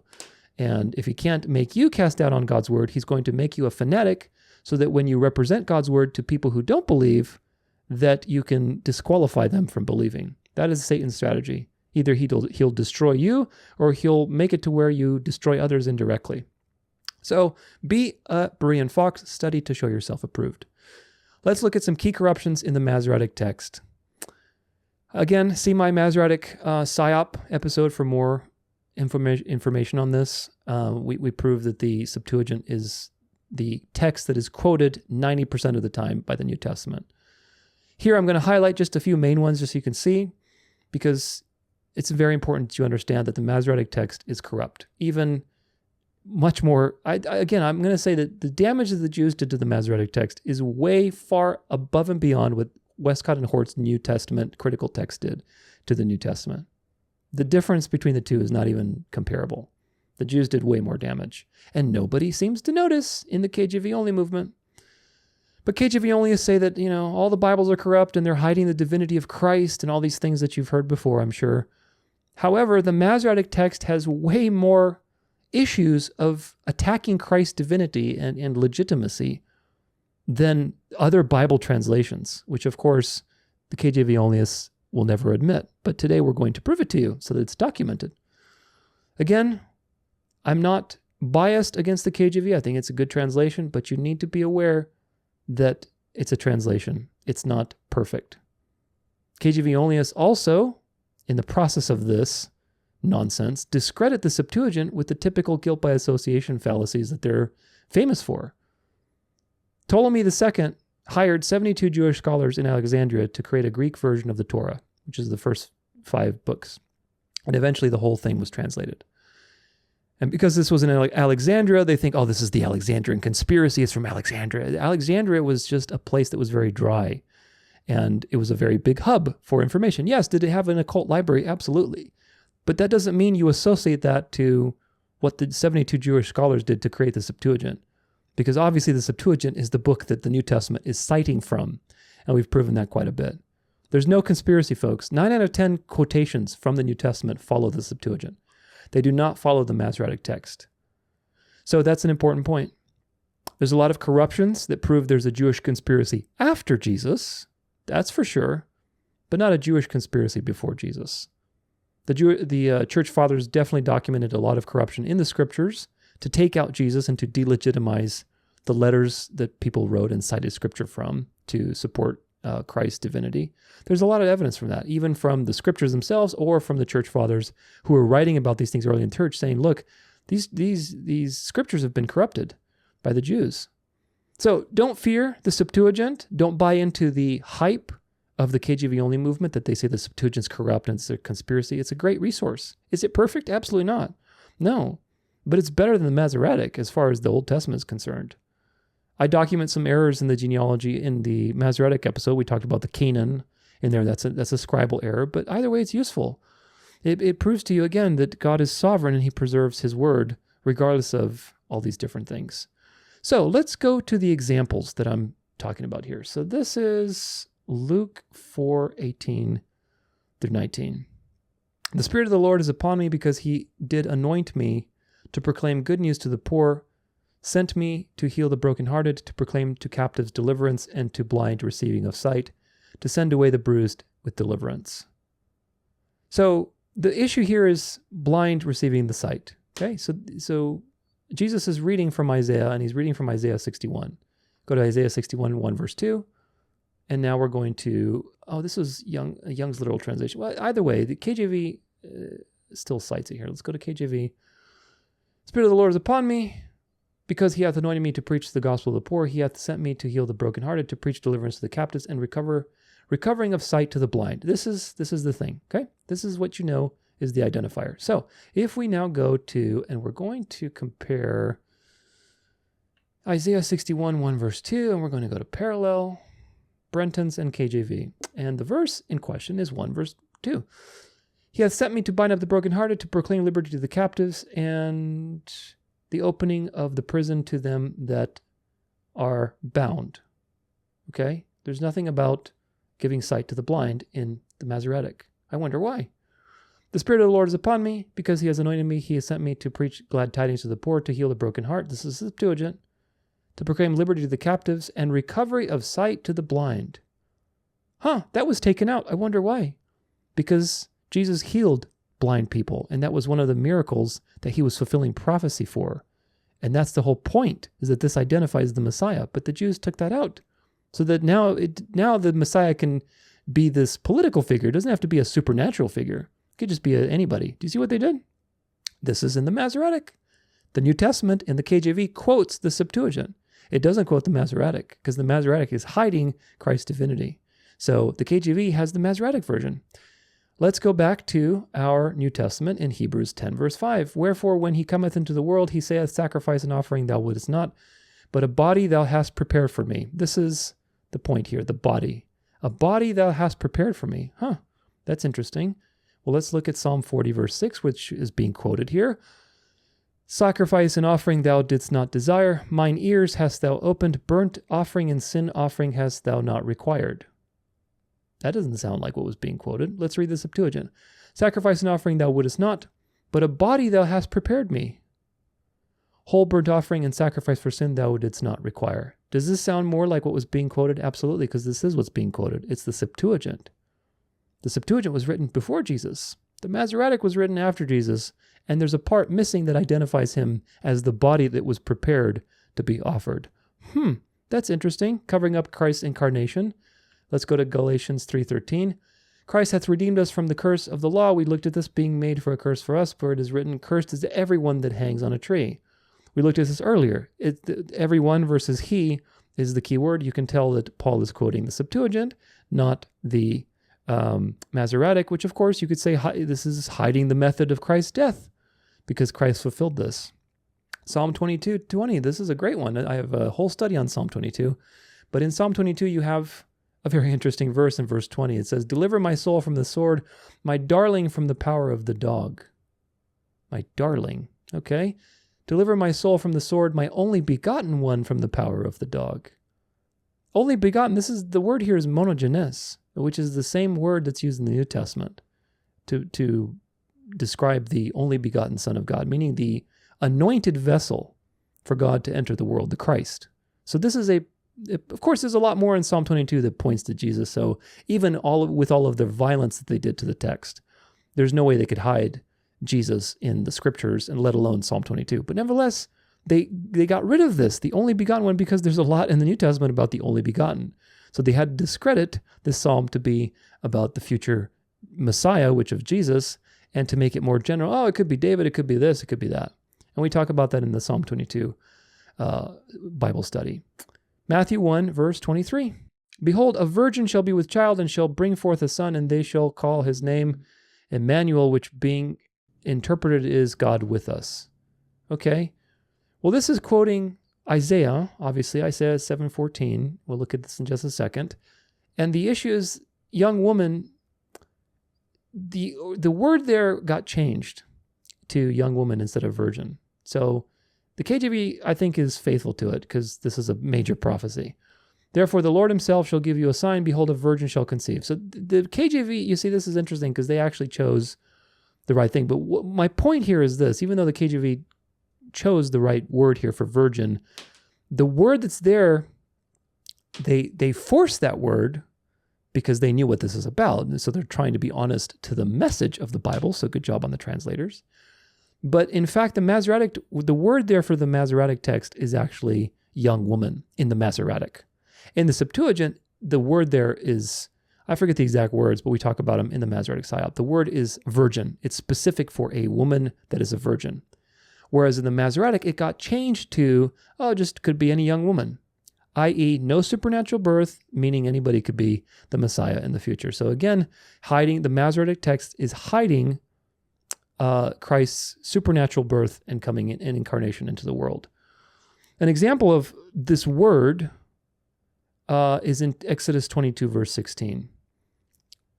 If a man enticed a maid that is not betrothed and lie with her, he shall surely endow her to be his wife. And if anyone deceive a virgin that is not betrothed, the word here got translated to maid, which is interesting. The KJV has it backwards, so this is another example of a poor translation. The word here in Exodus is of a virgin, and the KJV translates it to maid, which is just like woman. Whereas back in the Isaiah 7, where the prophecy is, they recognize this is a prophecy, even though the word in the Masoretic is a woman. It's just, it could be maid. So if anything, it should be backwards. But if they did it backwards, they would have a real translation error. So good job that they kept virgin in the second one. But the point is that the Old Testament language here in the original language is virgin. That word is what exists in the Septuagint as virgin. Of course, the Septuagint is Greek. But it got translated to virgin. In the Masoretic, they changed the word to young woman. A couple more here. We have Hebrews 10, verse 37-38. For yet a little while, and he that shall come will come and will not tarry. Now the just shall live by faith, but if any man draw back, my soul shall have no pleasure in him. Okay, so this is quoting Habakkuk chapter 2, verse 3-4. Let's see what it says. KJV, for the vision is yet for an appointed time, but at the end it shall speak and not lie. Though it tarry, wait for it, because it will surely come, it will not tarry. Are we talking about a vision, just this thing that's going to happen? Okay. What does the Septuagint say?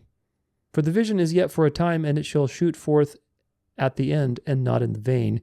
Though he should tarry, i.e. the Messiah, wait for him, for he will surely come and not tarry.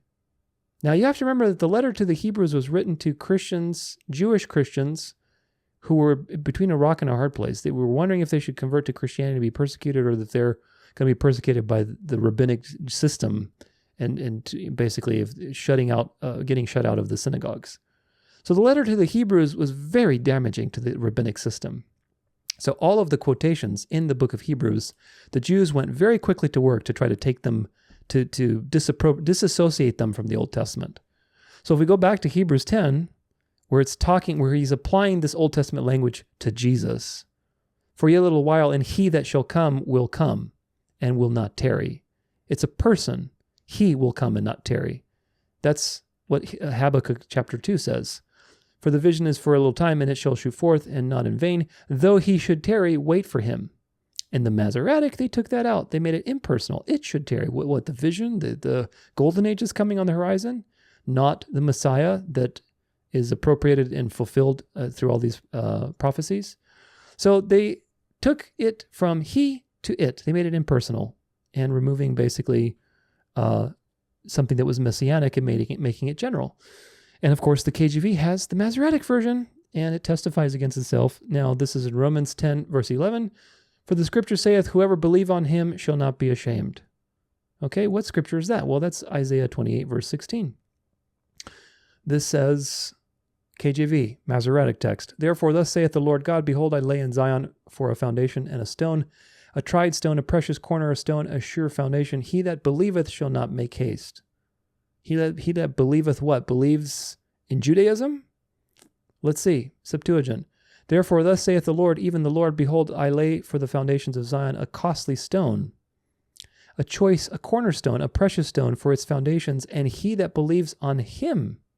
So now we're not talking about some generic thing, but a person shall by no means be ashamed. Do you see which one is being quoted? It's the Septuagint that's being quoted, because the Septuagint was preserved by the Jews because they had no agenda.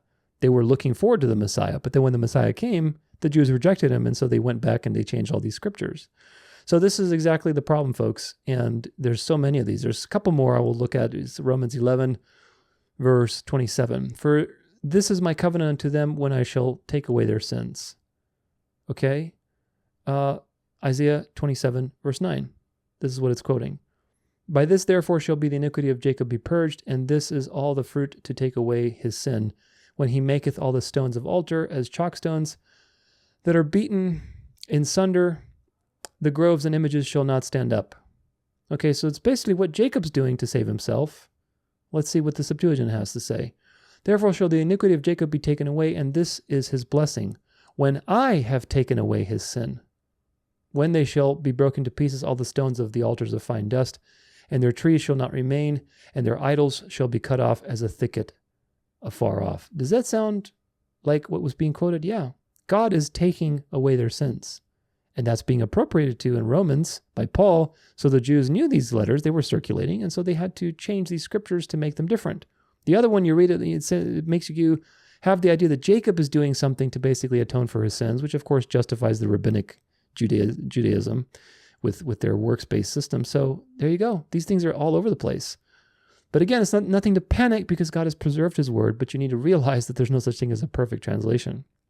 One more, Romans 15, verse 12. And again, Isaiah said, there shall be a root of Jesse, and he that shall rise to reign over the Gentiles, in him shall the Gentiles trust. Okay, so Romans 15, Paul is quoting Isaiah again. He's saying that in him, the Messiah, the Gentiles shall trust, i.e. the nations. Meaning the Messiah isn't just for the Israelites.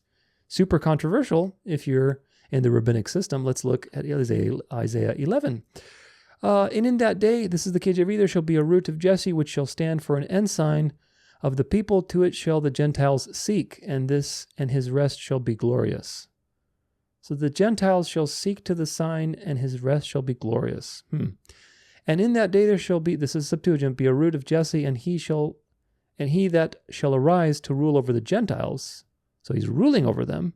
In him shall the Gentiles trust, and his rest shall be glorious. So he's ruling over the Gentiles, and the Gentiles will trust in him. So there's a relationship of faith there. That's a real problem. You don't get that in the Masoretic text because, of course, the Jews got rid of that. God forbid that the Messiah comes for anybody other than the rabbinic system, right? So this is the problem, folks. There's many more such things. We look at, many of these examples in the Masoretic Psyop documentary. Make sure you check out if you're interested in that. But the point is this. What is the point? The King James Onlyists accuse all the other translations to be corrupt, and they're taking out Jesus, and they're corrupting Christ's Christology, and they're taking out Christ from the scriptures. No, they're not. No, they're not. Westcott and Hort are little babies compared to what the Jews did after Jesus to do violence to all these texts that the New Testament letters are citing as a fulfillment of the scriptures through Jesus. They're nothing. Westcott and Hort's New Testament is nothing compared to what the Jews did. Also, very important, what it proves is that the KJV is in error because it used the wrong manuscripts. Again, you can't fault them. Maybe that's all they had. They didn't have the Greek Septuagint. I don't know. I haven't studied that part. You can't fault them in that sense. If they did have the Septuagint, then you can fault them because they went with tradition. But either way, they thought that the Jews had the answers, which of course the Jews after Jesus had every reason to corrupt the scriptures. I think there's a quote by Irenaeus.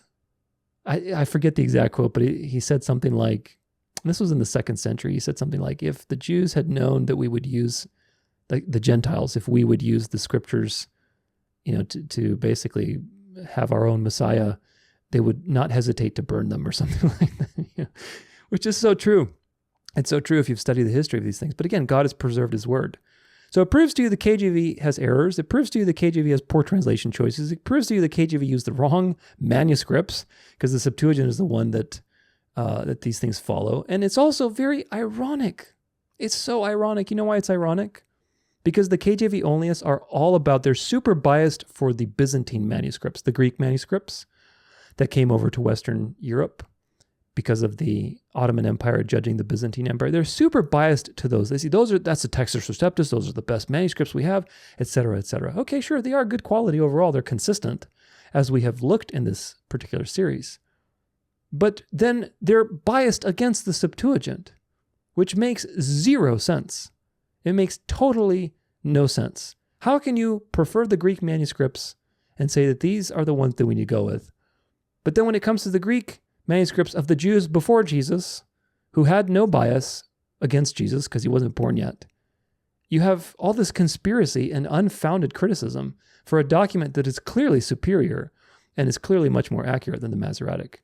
So go figure. This is the problem.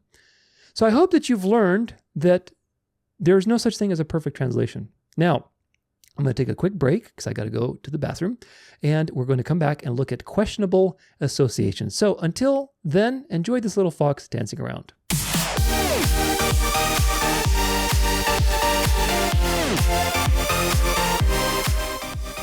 All right, well, we're back. I hope you enjoyed that little video of our Fennec fox friend jumping around, because that's exactly how you need to be in the coming months and years of the tradition and legalist spirit and irrational, emotional, counterfeit Holy Spirit taking over the world, with religious nationalism, with people marveling after the beast, and eventually, of course, the mark of the beast.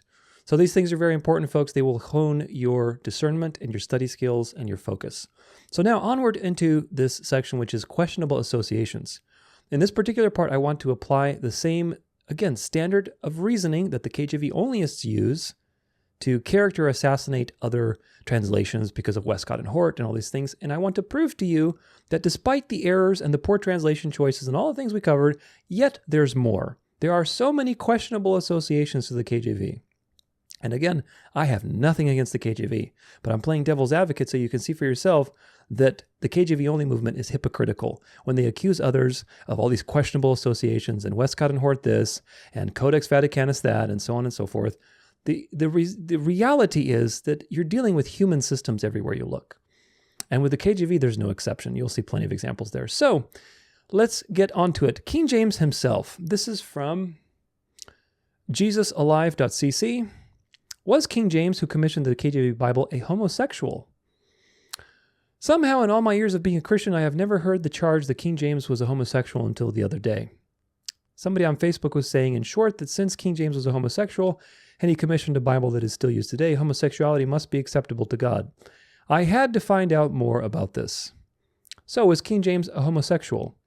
There are websites and articles which show evidence that he was and also that he wasn't. The number of websites and articles which show evidence that he was a homosexual far outnumber those which offer proof that he wasn't. Of course, just because there are more saying that he was means nothing. What's important is if the evidence that they show is credible. And the answer, to me at least, is yes. While the evidence pointing to King James being a homosexual is pretty plentiful, we must first look at something else.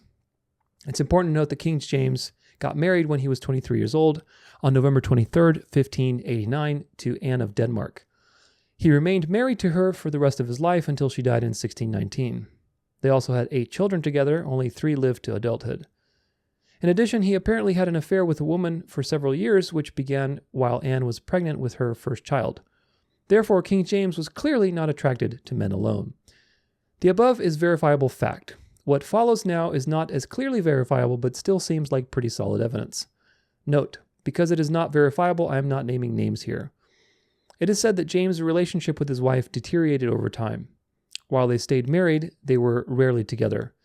After his affair with the woman, which apparently lasted about 2 years, it is believed by most that he began a series of relationships with three different men, one after the next, which lasted for the rest of his life. Some believe the first of his male relationships began before his marriage while he was still in his teens.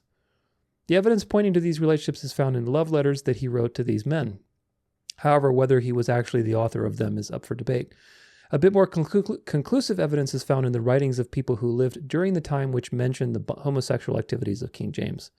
Reading these letters and writings is pretty convincing proof. However, on the other side are those who say that this is all a fabrication. Websites and articles that deny the homosexuality of King James seem fairly united that the evidence about King James was primarily the work of one man who really disliked him and who spread these lies about James after he died. In addition, they point to different writings that James is said to have written in which he condemns homosexuality, sodomy, and other writings in which he extols the virtues of marriage. The 2 problems I see with these websites or articles that defend King James is that, number 1, they really don't show any evidence that the letters and historical articles about the homosexuality of King James is fabricated. Number 2, nearly all of the websites which deny the homosexuality of King James are KJV Only websites, meaning that they are hardly impartial. Some actually believe that the fabricated evidence is a plot to get people to read other versions of the Bible.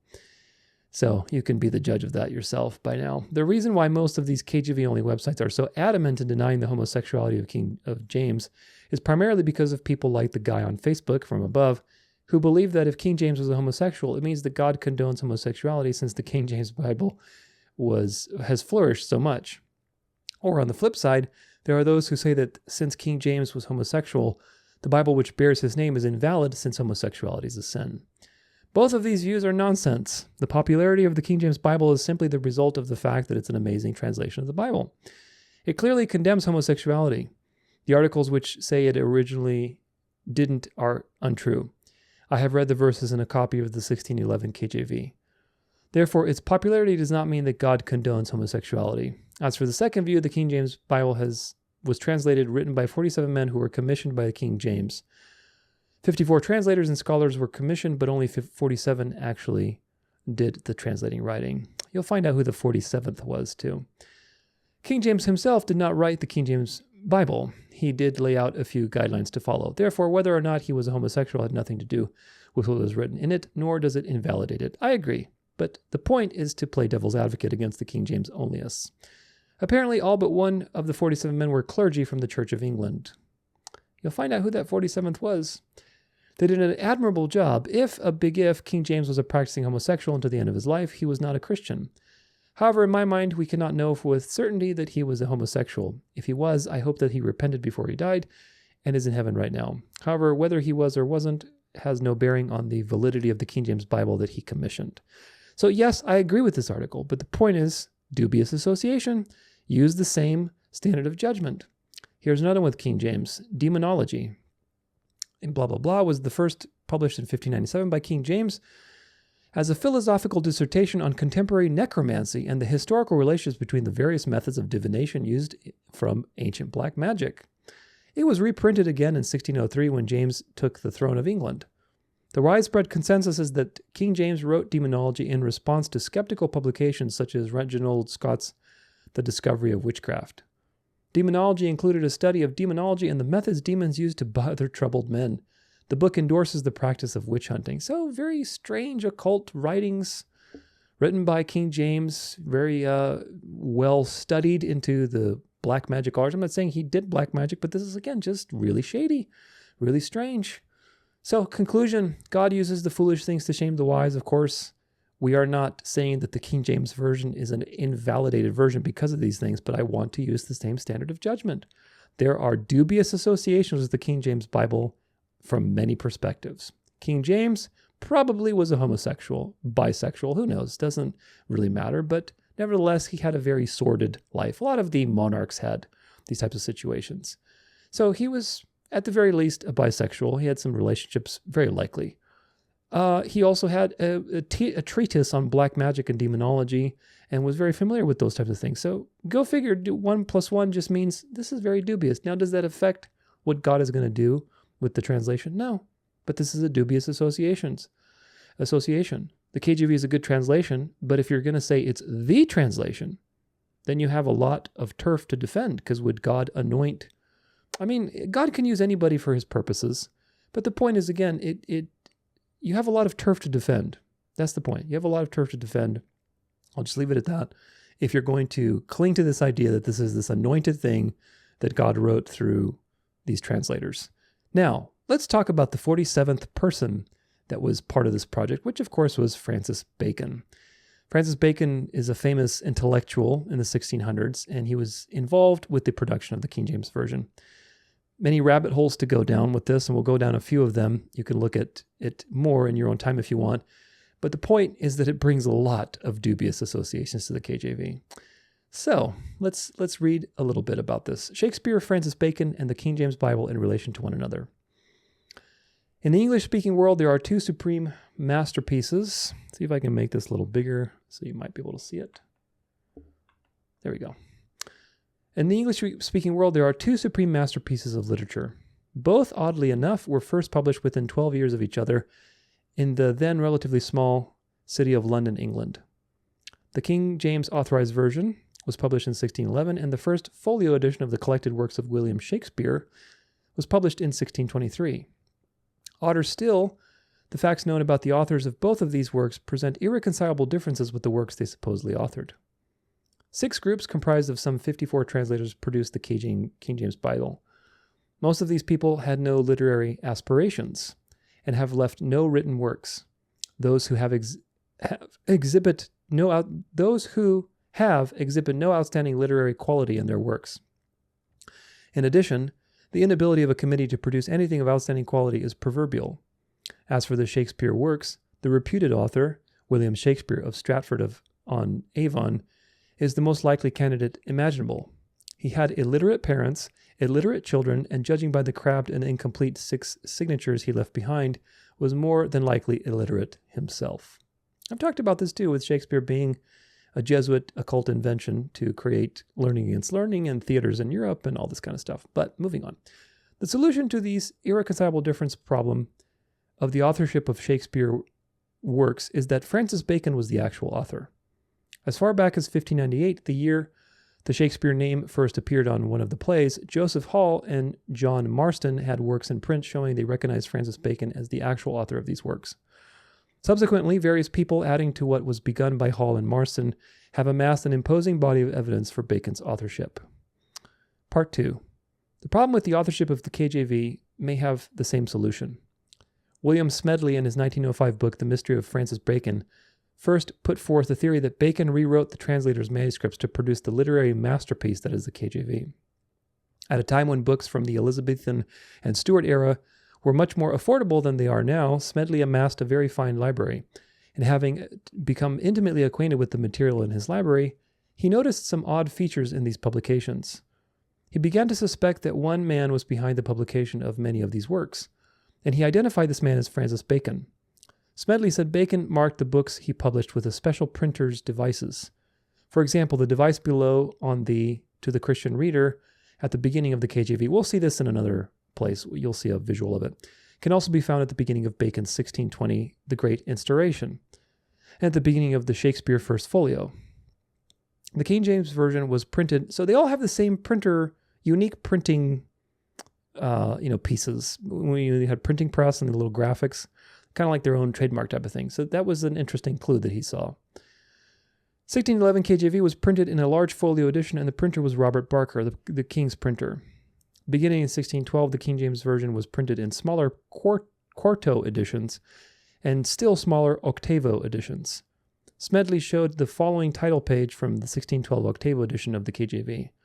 This edition was printed for John Speed, who has been granted a patent by King James to print the genealogies in the English Bibles, and Smedley observed that the device at the top of the page was printed from the identical block which was used on the title page of the first edition of the 1593 Shakespeare Venus and Adonis, and that the device of the bottom was a variant of the light A, dark A device that appeared in the first folio of Shakespeare's works. There's something interesting here, isn't there? The idea that Bacon rewrote the translator's manuscripts, far-fetched as it might seem on the surface, has additional support. Smedley said that although not one of the translators has left any literary work which would justify the belief that he was capable of writing the more beautiful portions of the Bible, fortunately, Bacon has left an example which would rather add luster to than decrease the high standard of the Bible if it were incorporated in it. As to the truth of this statement, the reader must judge from the following prayer, which was written after his fall and which was described by Addison as resembling the devotions of an angel rather than a man. Here is an excerpt from the prayer. This is a prayer written by, Francis Bacon, but I want you to read, I'm going to read just this last part. It goes, "Remember, O Lord, how thy servant walked before thee. I have first thought," it needs to be centered. 1 second. There we go. Come on now. This thing. Okay, let's see if we can. Now let's get smaller. "Remember, O Lord, how thy servant walked before thee. Remember that I have first thought and what hath been principal in mine intentions. I have loved thy assemblies. I have mourned for the divisions of thy church. I have delighted in the brightness of thy sanctuary, the vine which thy right hand hath planted in this nation. I have ever prayed unto thee that it might have first and the latter rain, that it might stretch her branches to the sea and to the floods.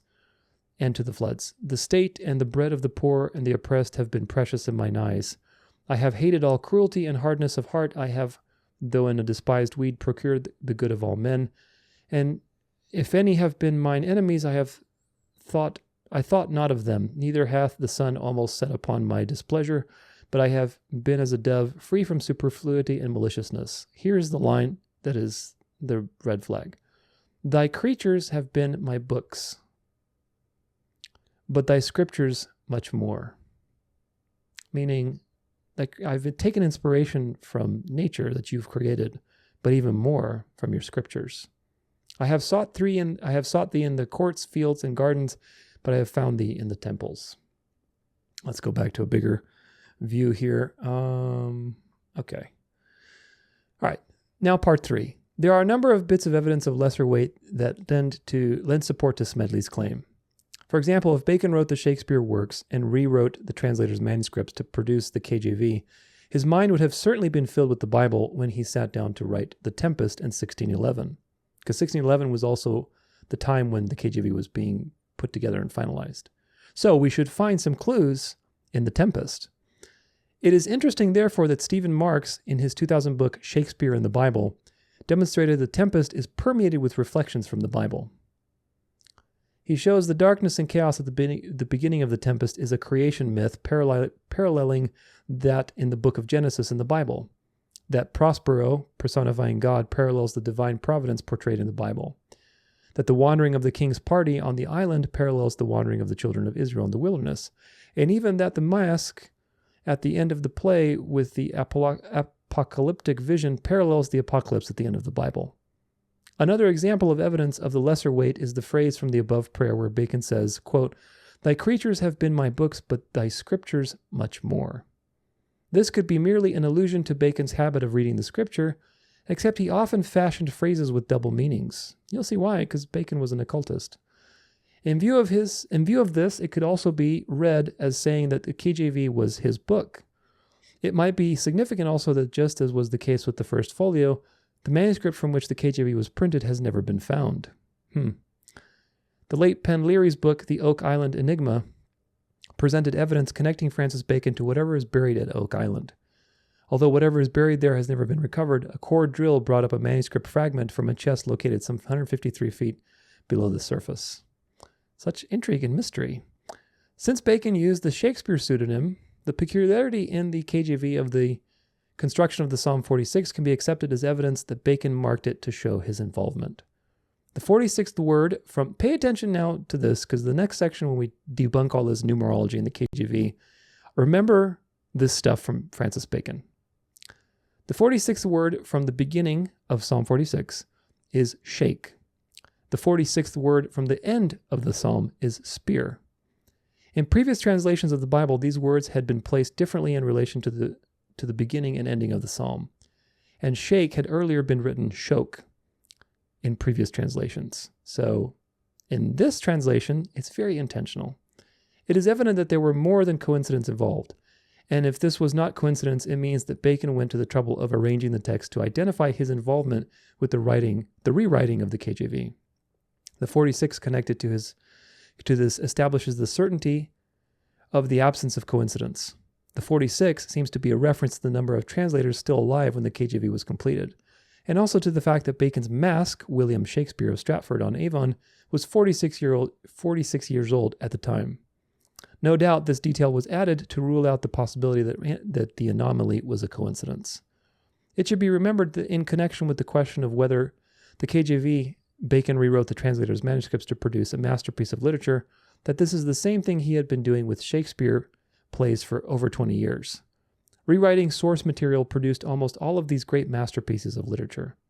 Compare Shakespeare's Romeo and Juliet with his source author Brooks' tragic history of Romeo and Juliet, or King Lear with its source, the chronicle history of King Lear, or Macbeth with the source material from Holinshed's Chronicles, or Antony and Cleopatra with its source in Plutarch's Parallel Lives, and so on and so on. So Francis Bacon was an expert at rewriting things and twisting them and making them very classic. Two works of Francis Bacon were published posthumously, The New Atlantis and the Silva Silvarum. The New Atlantis was designed to link Bacon to the FF, I'm guessing Freemasons, specifically to the Tempest. No, FF is something else. I don't know. Specifically to the Tempest. See my essay, A New Light on the New Atlantis. The Silva Servarum was designed to link Bacon to the KJV. Examine the title page of the KJV below and compare this with Silva Servarum, the title page below it. Both have an oval at the top enclosing the Hebrew name of Jehovah. Both have a peculiar drawing of a small angelic figure with a large head and tiny wings. In the KJV New Testament, this is at the bottom. In the Silva Servarum, there are two of those peculiar little angelic figures at the top, one on each side of the Jehovah oval. Is it coincidence that both title pages have two important features in common, or was Silva Servarum designed to show Bacon's connection to the KJV? Also, the order of the subject matter dealt with in the Silva Servarum, i.e. liquids, air, light, solid bodies, animals, man, and so on, follows the same order as the creation in Genesis. The deep exists in the beginning like a vast body of water. The Spirit of God hovers over it like air above the ocean. God says, let there be light. And there's light, then solid matter is created, then animals, then man, and so on. So again, you have these parallels that show more than just coincidence. Conclusion. William Smedley exhibited remarkable insight into Bacon's mind and objectives. There is evidence to support his contention that Bacon rewrote the translator's manuscripts to produce the supreme literary masterpiece of the KJV. As to how persuasive this evidence is, I leave this to the reader's judgment. Smedley said that, quote, there was only one writer of the period, Francis Bacon, who was capable of turning the phrases with that matchless style which is the great charm of the Shakespeare plays. Whoever that stylist, was, it was to him that James handed over the manuscripts, which he received from the translators. That man made havoc of much of the translation, but he produced a result which, on its literary merits, is without equal. Although the other evidence is striking, when all things are considered, this seems the strongest evidence for Smedley's claim that Francis Bacon was responsible for the literary masterpiece that is the KJV. So, this is a very interesting thing. Now, so it seems that the King James gave the translations, the final manuscripts, to Francis Bacon. Francis Bacon then took it, and he left little clues of his involvement, which are very obvious, which you'll see like with these little printing devices and little numerology clues, which again, I want you to remember for the future section where we talk about numerological proofs. No, I don't want to be part of your thing. Let me leave. Not yet. See, they always leave a little option. So this is now we're getting into a little more of it. So now there's evidence, there's pretty convincing evidence that Francis Bacon was involved with the KJV. But who was Francis Bacon? Francis Bacon and James First Bible. There's no better English written this side of Shakespeare than that in the King James translation, Charleston Heston, 1992. 1611 King James Bible is ornamented with Bacon symbols, and in my own special copy of the record edition, also dated 1611, these symbols are Rosicrucian, marked to call the attention of the initiated to them and to tell them that the 1611 Bible is without possibility of doubt one of Bacon's books. When Bacon was born, English as a literary language did not exist, but once he died, he had succeeded in making the English language the noblest vehicle of thought ever possessed by mankind. This he accomplished merely by his Bible and his Shakespeare. Quote from Edwin Lawrence, author of Bacon and Shakespeare and the Shakespeare Myth, from a lecture in 1912. The Bible, which all of us read and admire from a literary point of view because of its peculiar and beautiful English, was written in that form by Bacon, who invented and perfected that style of English expression. The first editions of this Bible were printed under the same guidance and in the same manner as were the Shakespeare plays, and the ornaments for the various pages were drawn in pen and ink and on wood by artists engaged by Bacon, who worked under his supervision. Every one of the ornaments concealed some Rosicrucian emblem, and occasionally a Masonic emblem or some initials that would reveal Bacon's name or the name of the Rosicrucians. Such ornaments were put not only in the Christian Bible and that Bacon had rewritten, but in the Shakespeare plays, and in some of Bacon's own books, and a few other books that were typically Rosicrucian in spirit. This is Dr. H. Spencer Lewis, Imperator of the Rosicrucian Order, during the 1920s and 30s, from a Rosicrucian Digest, April 1930. So a Rosicrucian is telling you that Francis Bacon wrote the KJV and encrypted it with Rosicrucian symbols so that people who are initiated would be able to tell that it was his work. The first edition of the King James Bible, which this is a quote from Manly P. Hall. The first edition Actually, no. Let's see who it's about. The first edition of the King James Bible, which was edited by Francis Bacon and prepared under Masonic supervision, bears more Mason's marks than the Cathedral of Strasbourg. Yeah, Manly P. Hall, from a lecture of Rosicrucian and Masonic origin. So Manly P. Hall, he was 33rd degree, whatever the highest degree is, Freemason, had a lot of occult writings, tells you that Francis Bacon, under Masonic supervision, basically compiled and made the King James Bible after the translators had gotten to work. He took it, he refined it, and he added his little numerology to it, which is going to come back in handy in the next section. Bacon edited the authorized version of the Bible printed in 1611. Dr. Lancelot Andrews, Bishop of Winchester, one of the chief translators, was Bacon's close friend. The manuscripts are missing. That Bacon revised the manuscripts before publication is certain. Neither Bilston nor Miles, to whom the manuscripts were entrusted for the final revision, could have given the world such a literary masterpiece. Yeah, because remember, none of the translators had any works that were attributed to them that were very meaningful. We have their writings. They are mediocre, barren of style, lacking the creative touch. Quote by Alfred Dodd, Francis Bacon's Life Story, 1986. Here's the thing I want to show you. This is the cover of it, the printing. See, what do you tell here? Well, here's that little oval with the Masoretic Hebrew, the Tetragrammaton, which of course in my so I can magnify. See the Tetragrammaton. This is the Masoretic Hebrew.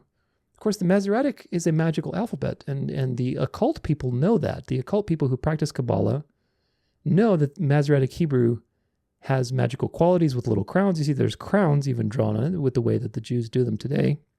And this is sigil magic. The Tetragrammaton, as it is in the Hebrew Masoretic, is used by the occult. And I talk about that again in my Sacred Name series, so check it out. But this is his thing. He's got a little oval with the little angels at the bottom, dark and light. Here's sun and moon, two pillars. You can see two pillars. Floor, here's that little oval again that's basically in other places.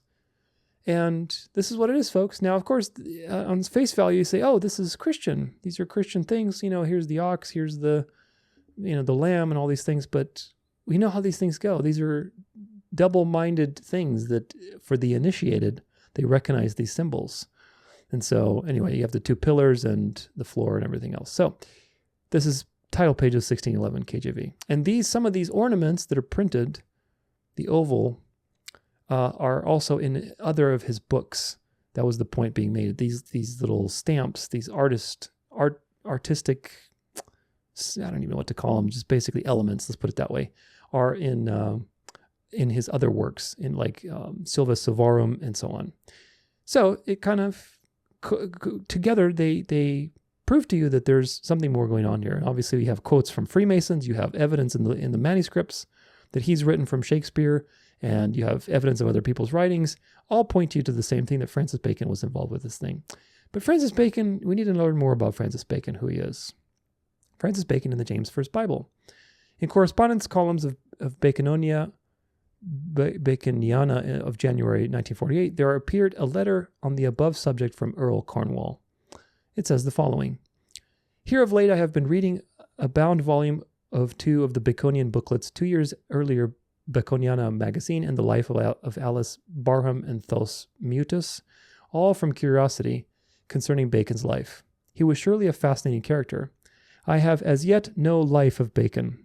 Somewhere I have seen one of the short references to his connection with the translation and publication of the King James Holy Bible, 1611, at least the statement that he had some connection with this great work. Yet in my recent search, I cannot find any reference whatsoever to Bacon and the Bible, if he was connected with it, if he should have credit. I own a set of Encyclopedia Americana, 1941, which is the counterpart of the Britannica in size and number of volumes. Under Bacon, I find a generous 4-page article by Frederick Robinson, professor of English, Harvard University, a mention of Bacon's full literary activities, but not a word of the Holy Bible. Then under Holy Bible, dozens of pages by Barry Smith. Under King James Version, a record of the 47 translators, including 3 or 4 ancient grave divines who worked 7 years on the project. Again, no word of Bacon. May I, in reply to the inquiry, contribute a little light on the subject? Some years ago, I forgot how many, I came to the conclusion that Francis Bacon was mainly, if not entirely, responsible for a 3-fold undertaking. Number 1, the Shakespeare plays. Number 2, the creation in its present form of Freemasonry. And 3, the translation of the Holy Bible into its present well-known authorized version. The three were undoubtedly intermingled. All three had very largely the same foundation, the training Bacon received from his foster mother, Lady Anne Bacon, who was very devoted in her religious beliefs and practices. The young Francis would unquestionably be largely influenced by Lady Anne's guidance. Bacon evidently knew his Bible very well, and it is my belief that the whole scheme of the Authorized Version was his. He was an ardent student not only of the Bible but of the early manuscripts. St. Augustine, St. Jerome, and writers of the theological works were studied by him with industry. He has left his annotations in many copies of the Bible and in scores of theological works. The translation must have been a work in which he took the greatest interest. In fact, it may very well be he inspired it. He would follow its progress from stage to stage, and when the last stage came, there was only one writer of the period capable of turning the phrases with matchless style, which is the great charm and is so abundantly evident in the Authorized Version and the Shakespeare plays. Whoever that stylist was, he produced a result which on its literary merits is without rival. I have been able quite recently to clear up one point of possible doubt and at the same time to establish a claim for its certainty. It was in connection with the 46th Psalm, in which the Authorized Version, the 46th word from the beginning is shake and the 46th word from the end is spear. Such an arrangement, especially in the 46th Psalm, would be a most remarkable coincidence if it were not intentionally so arranged.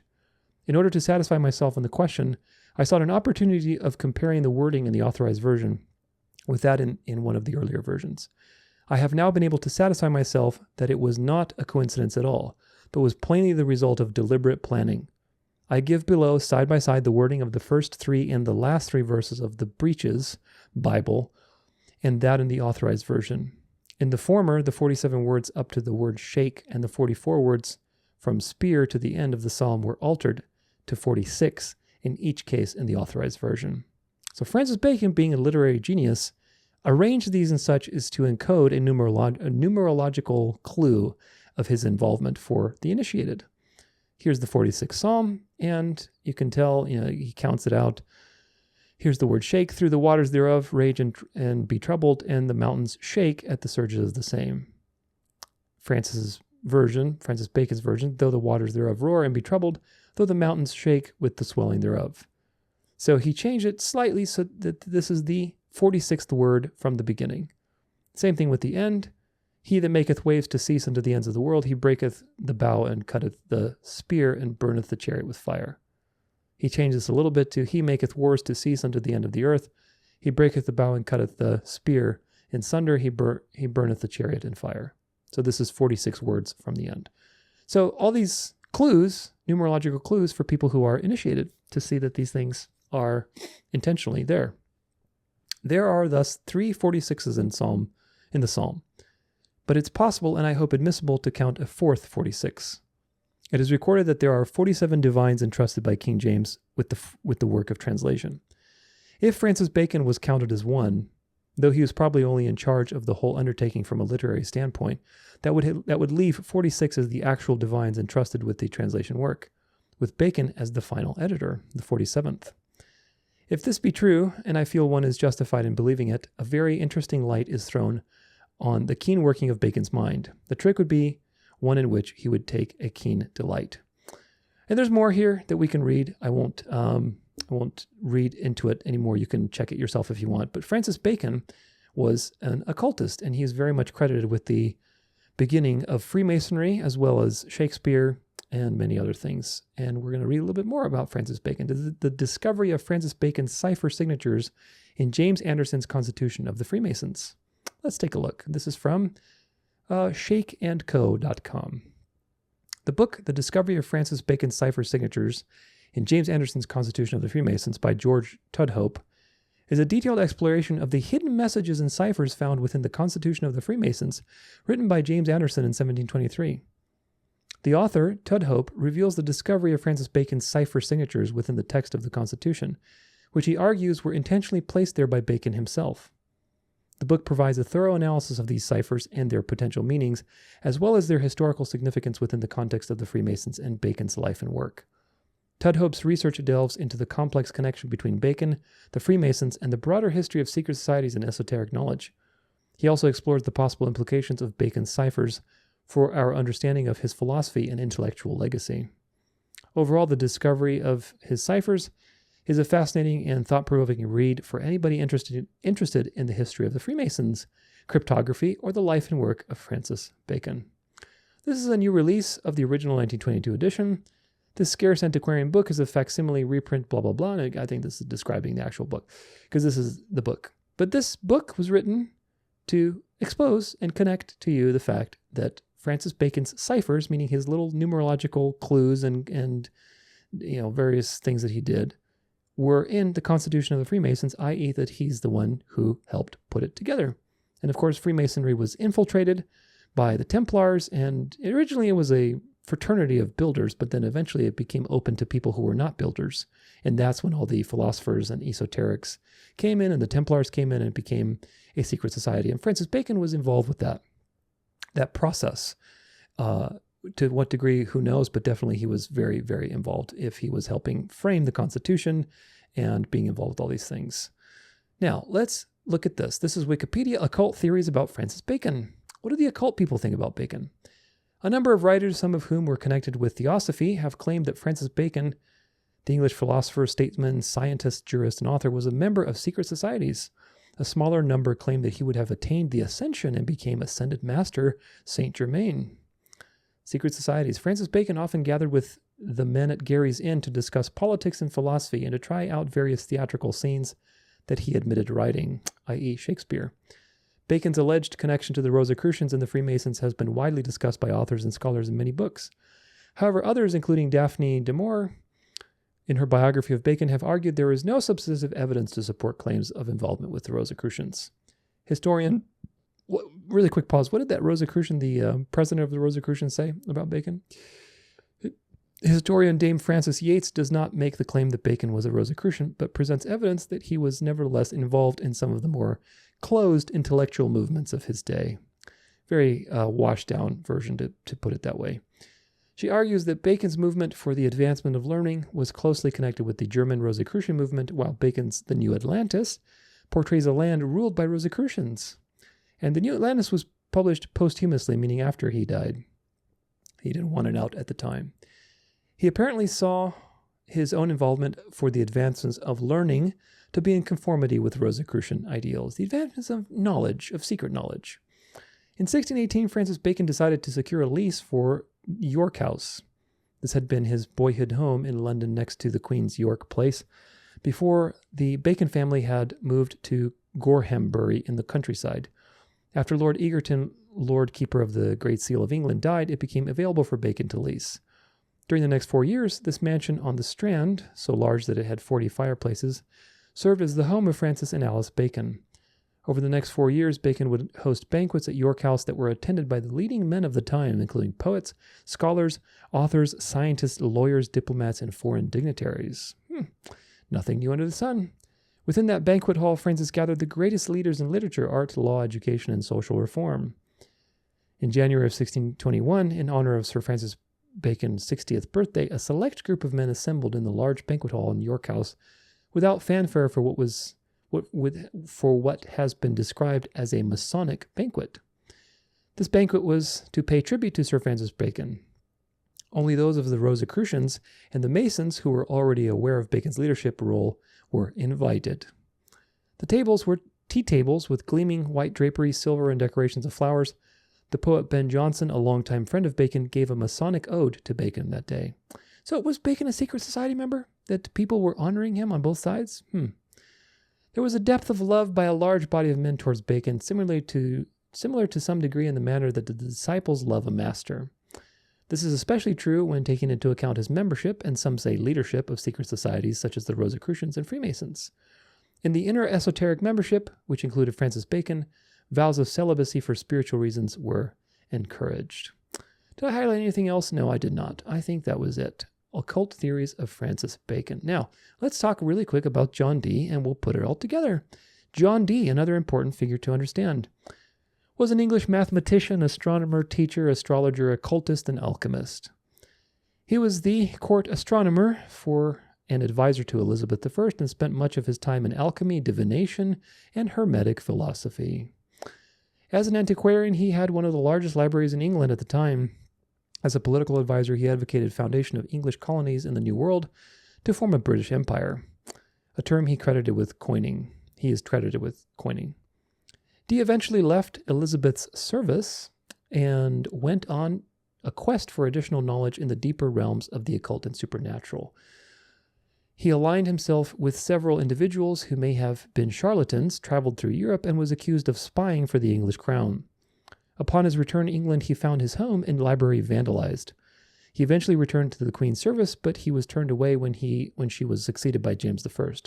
He died in poverty in London, and his gravesite is unknown. So John Dee was an interesting figure. He was a sorcerer. He was very much into the occult, and he seems to be the inspiration for 007. Let's see. A Bond for All the Ages, Sir Francis Bacon and John Dee, the original 007. Isn't history interesting? I love history. This is from sirbacon.org by D.W. Cooper and Lawrence Gerald. There has been more written about Francis Bacon's life from an age of 16 when he left England and traveled to the continent during the late 1570s, meeting up with the leading thinkers of cultural revolution in France, then his other formative years and the elders who also shaped his mind. Alfred Dodd, in his book Francis Bacon's Personal Life, quotes Bacon's biographer and chaplain, Dr. Raleigh, quote, "I shall not tread too near upon the heels of truth," letting us know that this biography of Bacon would not be too exact in its details. Dodd's book speculates that Queen Elizabeth secretly supervised the education of young Francis. There are only brief accounts of his early days at York House and Gorhambury with his adoptive parents, Sir Nicholas and Lady Anne Bacon. The Earl of Leicester, Robert Dudley, the Queen's favorite, was the first man, according to Dodd, to license a band of players for dramatic purposes. Without a license, acting was illegal in Elizabeth's England. It was through Leicester's sphere of influence that a young Francis Bacon had developed interest in drama and the theater while getting the opportunity to know James Burbage, the first man to build a theater in England.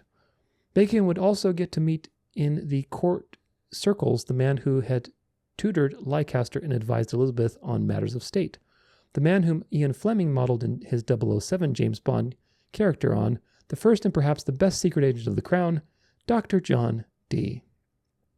John Dee was a fascinating genius, considered a magus, philosopher, and alchemist who captured the attention of the royal courts and best minds throughout Europe. You were either intimidated by his ideas and reputation, or you wished to be influenced by them. It was only been in the last century that we've had a more sober approach to Dee, thanks to such authors as Peter French, Francis Yates, Gerald Schuster, and Richard Deacon, who have rescued this, quote, man of grand design from obscurity and have realized how significant a thinker that he was. Dr. Dee's learning was far and wide, and a brilliant mathematician whose study ranged from geocartography and calculus, which was vital in navigating the New World for explorers, to astrology, alchemy, the Kabbalah, ding ding, cipher writing, ding ding, religion, architecture, and science. In short, Dee's metaphysics were a red cross of the Hermetic tradition with a strong dose of mathematics. His library at the riverside village of Mortlake was considered the finest private collection in Europe, containing thousands of bound books and handwritten manuscripts devoted to philosophy, science, and esoterica. In comparison, the University of Cambridge at the time had a mere 451 total books and manuscripts in their possession. Noel Fermer in the journal Baconiana wrote that, quote, "The Earl of Leicester's father, the Duke of Northumberland, employed Dee as a tutor to his children so that they would have a sound scientific upbringing. Northumberland became a notable scientist with a strong leaning toward mathematics and magnetism. Anthony Wood, in his Antenna Oxyonensis, wrote, quote, that no one knew Robert Dudley better than Dee. So it was quite natural for Leicester to introduce Dee to Elizabeth, as she was to become the new queen, and it wasn't long before Dee advanced to become the court astrologer. This is Leicester signed his letters to Elizabeth with two circles containing dots symbolizing that he was her eyes. Now, these are also occult symbols of the sun, of the monad, and so on and so forth. So anyway, Elizabeth was very much interested in the occult. Dee was responsible for choosing the most auspicious date for Elizabeth's coronation, which was on January 15th, 1559. The queen was so impressed by Dee that she eventually traveled with her court to Mortlake for the purpose of seeing his great library. Dee has been defamed through the centuries as a necromancer, but it's the opinion of many writers that his angelic, Kabbalistic, alchemical work, his philosopher's stone, the Monad Hieroglyphica — we were just talking about the Monad, weren't we? may have been a cover for covert operations carried on in the name of Her Majesty. The 007 was the insignia number that Elizabeth was to use for private communiques between her court and Dee. Here's the way that Dee signed his letters with this little 007 thing. 2 circles symbolizing his own 2 eyes and indicating that he was the secret eyes of the Queen. The 2 circles are guarded by what may be considered a square root sign or an elongated 7. For Dee, 7 was a sacred Kabbalistic and lucky number. So this is where your 007 comes from. And Dee was a mentor of Francis Bacon. When the Spanish Armada loomed over the English Channel, it was Dee as the wise sage who suggested to hold the course and be still. He had correctly anticipated that devastating storms would destroy the mighty Spanish fleet and that it would be best to keep the English ships at bay. Some have suggested that it was Dee himself who conjured up that storm. Whatever it was that allowed England to defeat the Armada, John Dee was having his finest patriotic moment. One can see why some commentators have Dee associated with being the inspiration for the protagonist Prospero to hope for the future from The Tempest. Frances Yates, in her seminal exploration Majesty and Magic in Shakespeare's Last Days, comments the following: "Dare one say that the German Rosicrucian movement reaches a peak of poetic expression in The Tempest? A Rosicrucian manifesto infused with the spirit of Dee, using theatrical parables for esoteric communication." Didn't it also, because Francis wrote that particular work, it also drew on images from the Bible too. So it's a mishmash of things. But you have a little bit of occult, you have some scripture, you have all kinds of things. This is the mystery religion.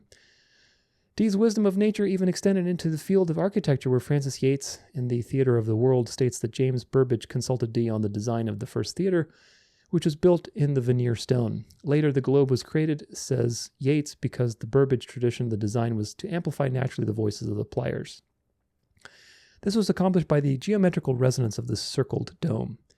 Burbage relied on Dee's extensive architectural library for this construction.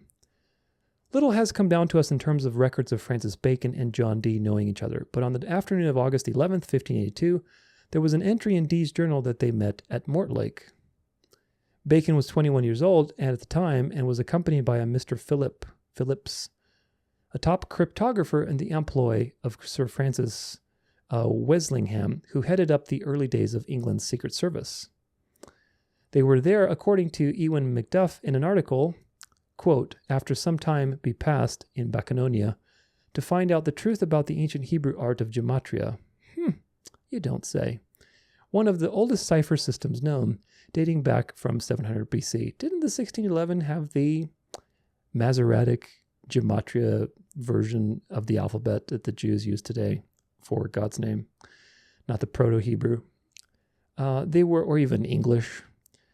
They were seeking to discuss this with Dee because he was not only one of the leading adepts of his field, but a regular practitioner in certain levels of gematria. So they were seeking secret knowledge, and they found the perfect candidate. Also, David Kahn and the Code Breakers suggest that because of Dee's greatest interest in the 13th century alchemist Roger Bacon, that he may have introduced Bacon to the works of Roger Bacon, which may help to explain the similarities in their thought. The precarious politics of Hermetic tradition in the King James reign. There's no doubt of John Dee's ubiquitous influence during the Elizabethan age.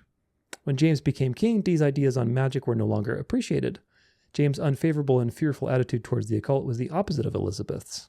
Bacon became well aware that it was necessary to be very careful while advancing his scientific ideas to James, and that any trace of Dee's weird angelic alchemical study could jeopardize his own projects from taking hold. Bacon's observations of the mistreatment bestowed upon Dee by James served to reinforce that it was a different era and that the need to practice that Shakespeare maxim, quote, "discretion is the better part of valor," was imperative to anyone with a sweet disposition toward magic and mathematics or a secret society. Dee was even derided in the Ben Jonson play The Alchemist, perhaps to placate James, yet another signal that this was the end of the liberal Elizabethan attitude towards Hermeticism. So it's not surprising that Bacon chose to hold back his Rosicrucian Utopia, the New Atlantis, from publication until after his death, as it portrayed a future world in which man could coexist with his fellow man without the divine right of kings, and the new tools that the magic of science would one day bring could also be in harmony with nature as well. Counterfeit paradise, counterfeit eternity. Rosicrucian ideal, you shall be like God. But it was Dee's colonization dream many years before who referred to the New World as Atlantis. He would have been proud to have read Bacon's New Atlantis and seen Bacon's sympathetic portrayal of him as the magician Prospero of The Tempest. Now, this keeps going on, and there's a lot more to document, but what is the point here with all of these things? The point is that there's lots of good evidence that Francis Bacon was involved with the production of the King James Version of the Bible. Francis Bacon was a secret society member. He was an occultist. The occultists today see him as a false Christ, that he attained the ascension, that he's an ascended master, Saint Germain, that he basically lived forever somehow through alchemy. Masons claim that he's a Mason. Rosicrucians claim that he's a Rosicrucian. There's evidence of esoteric and occult beliefs in his writings, through his ciphers, through his various images and other things that he wrote in other works, like through the Shakespearean works, through his New Atlantis work and things like that. There's evidence of a relationship with a prolific sorcerer, John Dee. And there's secret ciphers and Masonic coding in the King James Version, which again, I want you to keep that in mind when we get to the next section and debunk all of this numerology stuff. So what's the point? Shakespeare was also connected to the Jesuits. We talk about that in the End Times series, how the Jesuits basically developed learning against learning and controlled all the theaters in Europe. And of course, Hollywood is a result of that. Hollywood is a Jesuit production. And it went liberal, and now it's going to swing back into conservative. But the point is that these things are used to shape culture, to bring people into one common ideal, which is the mystery religion. And of course, that is happening right as we speak. And it's coming into the world, and it will come into the world very soon. So now, how do we put all this together? Well, if KJV Only has applied the same standards that they do of character assassination and dubious associations to all these other things like the critical text or other translations. If you apply the same standards to the KJV, what do you get? Well, you get that it's guilty of the same thing. The KJV would be disqualified. King James was a homosexual, probably dabbled in the occult a little bit himself, even though he openly was against it. You know how these things go. Francis Bacon, who was major occultist, was involved in the production of the King James and basically made it what it is today with all its, literary perfection. But he also encoded a lot of numerology in it and secret society type of things so that people would understand that it was his work. So the King James Version has the same type of dubious associations as other translations. Now there's other things too. Maintaining the status quo through the words that were used. In other words, to placate the institutionalization at the time, where the king was in power and you had the institutional church. There are translation choices that are done to basically empower the institutional church. As for an example, the climate in England was constantly in strife between Protestant and Catholic. So what happened? Well, James I was baptized Catholic, but he converted. And, the Jesuits tried to kill him with the gunpowder plot. Remember the 5th of November with Guy Fawkes. That failed. And so England has a tumultuous history of trying to be taken over by Catholics. It's Catholic for a while, then it's Protestant, and so on and so forth. So there was definitely incentive to create a translation that carried the authority of God, obviously, right? This is the translation, and that reinforced the idea of the institutionalized religion with the king and the various bishops and leaders that were in power and so on. And here's an example of that. This is from AmericanCreation.com. King James Bible eliminates tyrants and tyranny. Let's see if we can center you so that you don't do silly things. Might get really small. You might not be able to see it, but you can check it on the resources page. All right. The early Pilgrims, Puritans, and Scottish Presbyterians are widely reported to have brought the Geneva Bible to America for their personal reading. The King James Bible, first published in 1611, did not become the consensus Bible until nearly a century later. The Washington, D.C. Capitol Rotunda gives an illustrated example of the Pilgrims as shown here. Here's the Rotunda, and you can see there they are with the Bible. Okay. There are a number of references saying that John Adams and Benjamin Franklin read the Geneva Bible. And they're all linked here, by the way. Apparently, Franklin was sufficiently impressed with the illustration of the front piece of the Geneva Bible to use it as the theme for his proposal of the first Great Seal. Here's the Geneva Bible, first seal, or whatever is the front piece. This is the inspiration for the first Great Seal for Benjamin Franklin. In contrast to the restraining message of Exodus 14:14, the motto of Franklin's Great Seal went one step further by inscribing it with, "Rebellion to tyrants is obedience to God." The King James Bible was not meant to endorse Franklin's chosen motto. Quite to the contrary, the underlying purpose for publishing the King James Bible was to supplant the Geneva Bible and reinforce the edict of the divine right of kings as being sacrosanct. Just consider, for example, that the King James Bible translation eliminated every occurrence of the words tyrant and tyranny, whereas the Geneva Bible, which was earlier, has 400 occurrences of both tyrant and tyranny. I wonder why. I wonder why the word tyrant and tyranny would be removed. Well, if you're trying to reinforce a particular paradigm that there's the divine right of kings and that there's this institutional church that needs to be maintained, then having those kinds of words doesn't seem very good, because then it seems like the Bible is against your institution, which of course it is. So this is the problem. There was a bias of translation used by the KJV translators because they were under the gun. Of course, they were being hired by the king, and you're going to do something that makes the king look bad, well, then off with your head. So although England rebelled against the Pope, and they rebelled against the Catholic system, they're a harlot of the mother, and the harlot is going to, a daughter harlot is going to have the same characteristics. What did they have? They had a king as the top, which was the same as the Pope. He was the leader of the church. He's the leader of the political stuff too. And they had an institutional church, which is the same as Rome. That model of a god king at the top who controls both politics and religion has been the model that the devil has used throughout history with his various empires, culminating in the Pope, which is the Catholic, where the seat of Satan is, according to Revelation 13:2. So the point is that England, even though they rebelled against the Pope, they were still a daughter of the harlot, mother of harlots, and they still had the same system that they need to reinforce. Other examples are words like episkopoi in Greek, which is translated to bishop, but really that word has more of a connotation of shepherd, pastor, church leader, maybe elder, but it's really more like shepherd. It's more down to earth. Bishop is a ecclesiastical term. It's an institutionalized term from institutionalized religion. There was no such thing as a bishop in the very first century. Once you start getting into institutional search, like 3rd century, you start having bishops that were, in charge of entire cities or entire regions, and so it starts to get more complicated and institutional. Of course, by the time the King James came along, bishops were part of the institutional church. So instead of translating episkopoi to shepherd, they chose bishop to reinforce the idea that church is an institution, and of course to discourage things like tyranny and tyrant, to remove that from the Bible, because that's not good. It goes against the divine right of kings.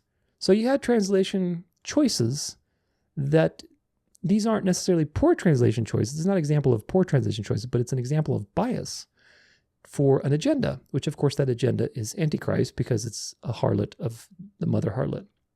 So this is why Rome is the mother of harlots, folks. It's the same spirit of tradition and basically supplanting the authority of Jesus through an earthly ruler. Whether they're Protestant or not, they still copied their mother through this model. And of course, today there's nothing different with all these mega churches and these Protestant leaders like Kenneth Copeland or whoever else who are shepherding people back to the ultimate God King, which is, of course, the Pope, who Satan has given his throne to. This is a video, actually. Now, let's watch another video that's kind of similar on these translation problems. Okay, let's see if we can. Christians need to understand just how destructive the King James Version and Strong's Concordance, and they're related, how destructive they really are. My name's Thorsten Moritz. I happen to be a biblical scholar. Now, there's no problem with being an amateur. In most areas of life, every human being is an amateur. But we've got to know our limits. It is kind of heartbreaking when you watch people feel so strongly about what they believe, are so insecure that they attack any scholar just for being a scholar, and then they use amateurish tools to try and make their point. And then the many who may look in and listen to that conversation don't know what to do with that. I will first give you some context to do with the King James Version, and Strong's Concordance, and then I will tell you what makes them so very destructive. My main beef with the King James Version isn't even that it's linguistically so inferior, which it certainly is. It uses something called formal equivalence, and there is no language on earth that functions like that. But my main issue is a different one. In those days, in the early 1600s, the King of England was also the head of the church, and the bishops were considered the king's bishops. And consequently, when the king commissioned a new translation, he mandated that translation would reflect that way of being church that they had at the time, that was the major political instrument for controlling the people. The even bigger translation principle than formal equivalence was the king's mandate that the picture of the church resulting from the new translation had to reflect like a mirror the church as it existed in his day. It was a big problem for the king and the bishops and the other church leaders that the New Testament in Greek, the original New Testament, had no room for church offices like the ones they were holding as appointed by the king. What to do? Well, you have to translate in such a way that that problem is fixed. And now you end up with bishops, for instance. The Greek word episkopos, that in Greek in the first century never meant bishop, now means bishop. When Ephesians 4 mentions pastor as one gift, not office, among many, suddenly that gift gets transformed into an office and gets elevated above the other, so now you have a pastor. When Jesus announces to the world that through him the kingdom of God was materializing at the time, that is a problem on two fronts, right? Because the king actually lived in the 1600s, the king who commissioned that translation, so you want to have the kingdom at that time, not in the first century. And secondly, announcing, that's not good enough. We need to turn that into preaching. So every time the New Testament talks about announcing the kingdom of God, many of our translations end up telling us that the kingdom of God is being preached. And preaching is something that those pastors do. How convenient. There are people in the comments who keep telling me the whole time, I see it black and white, it's right there. Are you dumb? Can't you see it? Go back to your milk and cookies. And when these changes couldn't fully be accomplished by quote-unquote translation, you add to that a study Bible that will explain to you what the text means. And what it really means is not what it meant at the time. It means what the church authorities were happy with in the early 1600s. Does it surprise you that members of the original translation committee in the 1600s were promised higher positions in the church hierarchy? Does it surprise you that the bishops wanted to and had to and insisted on approving every aspect of the translation? Does it surprise you that insecure people today, guys mostly in my experience from the comments, feel the need to submit to powers, love that kind of thing, hang on to it in their insecurity, and then weaponize it against people who have a problem with it? 130 some years ago, an American theologian had the horrible idea of creating a particular kind of concordance. A concordance is a listing of biblical words and where they occur. What he and his committee did was to tag the Hebrew and Greek words used in the Bible, tag those to the English words used in, guess what, the King James Version. So immediately you end up with a deeply biased concordance that is not worth anything. Well, to be fair, a concordance still helps you find those Greek and Hebrew words. But then you have to go and do the work yourself. Now, what people who want to play Greek and Hebrew on, frankly, an amateurish level. And remember, the problem is not being an amateur. The problem is not knowing your limits. What they do is they go to Strong's as their cheat sheet. So when a theologian who knows the languages comes along and says something that they don't like, then they hold up the cheat sheet and basically say, it's right here in black and white. Because all this isn't bad enough, Strong also added a dictionary in 1890. Now, people need to understand that dictionaries may be great for learning a language that you don't know, but they're not good for interpretation. They're actually post-interpretive. You create a dictionary after you've interpreted the text. Now, if the interpretation's already messed up, which we just talked about, how much more is the dictionary going to be messed up? So now we have a messed up Bible translation and a messed up concordance and a messed up dictionary in the hands of amateurs who think they're professionals. Some of those very people are going to say in the comments that I'm arrogant for saying all these things. But who cares if I'm arrogant? I suggest that you are the problem here. Dear King James and Strong's fans, if you don't know what you're doing, why the heck would you teach churches and Christians? For those who are interested in breaking free from this nonsense, have a look at my playlist in the profile. It's called Hermeneutics 101. You don't need to know the word. You don't need to know hermeneutics. The whole playlist is about introducing it to you. See ya. So, important stuff to know and to come to terms with, because a lot of KJV onlyists act like the KJV is free from bias, it's free from a questionable history, it's free from an agenda, and of course, it has all of these things, folks. It really does. And I'm not saying the KJV shouldn't be used, but let's be consistent with our standard of judgment. If you're going to say the KJV is free from all these things, and yet the evidence points you consistently to the fact that it's not, from translation issues, translation errors, dubious associations, institutional bias to present a particular agenda, all the flawed aspects of humanity coming into play with this. It has probably the same, if not more, markers of the enemy's involvement than Westcott and Hort's critical text. People need to come to terms with this, because you keep ragging it. Look, Westcott and Hort were probably occultists, but so was Francis Bacon. Do you get it? God uses the foolish things to shame the wise. There's nothing to worry about with our Bible translations. We've proven that already. But nevertheless, you got to be honest about your translation. Don't put it on a pedestal and demonize other people who are choosing to use other methods. Now, here's some more. We still have some more to cover with this. This is from Foolish Fellow. This is Daniel Stride's blog. A 4th century copyright free, the King James. The King James, if you didn't know, is owned by the British Crown. You learn something new every day. Fellow author and forum colleague David Craig has remarked that in the United Kingdom, the King James Bible is de facto under Crown copyright. You know, the evil secret society, Antichrist Crown. Which means that if you are a British author, you actually need permission to quote the text in your commercial publications. Yes, really. Good thing I'm a New Zealander, and as such, am able to quote the thing in a story anytime I like. Hooray for public domain. But having interest in both publishing issues and legal oddities, New Zealand's law is very similar to English law. I thought I would follow this particular rabbit hole to its conclusion. And let's see, it turns out that the King James Bible isn't conventionally copywritten. The work actually predates the concept of copyright by nearly a century. Copyright started with the Statute of Anne in 1710. What you're actually seeing is a unique and thoroughly antiquated publishing monopoly that functions as a copyright by other means.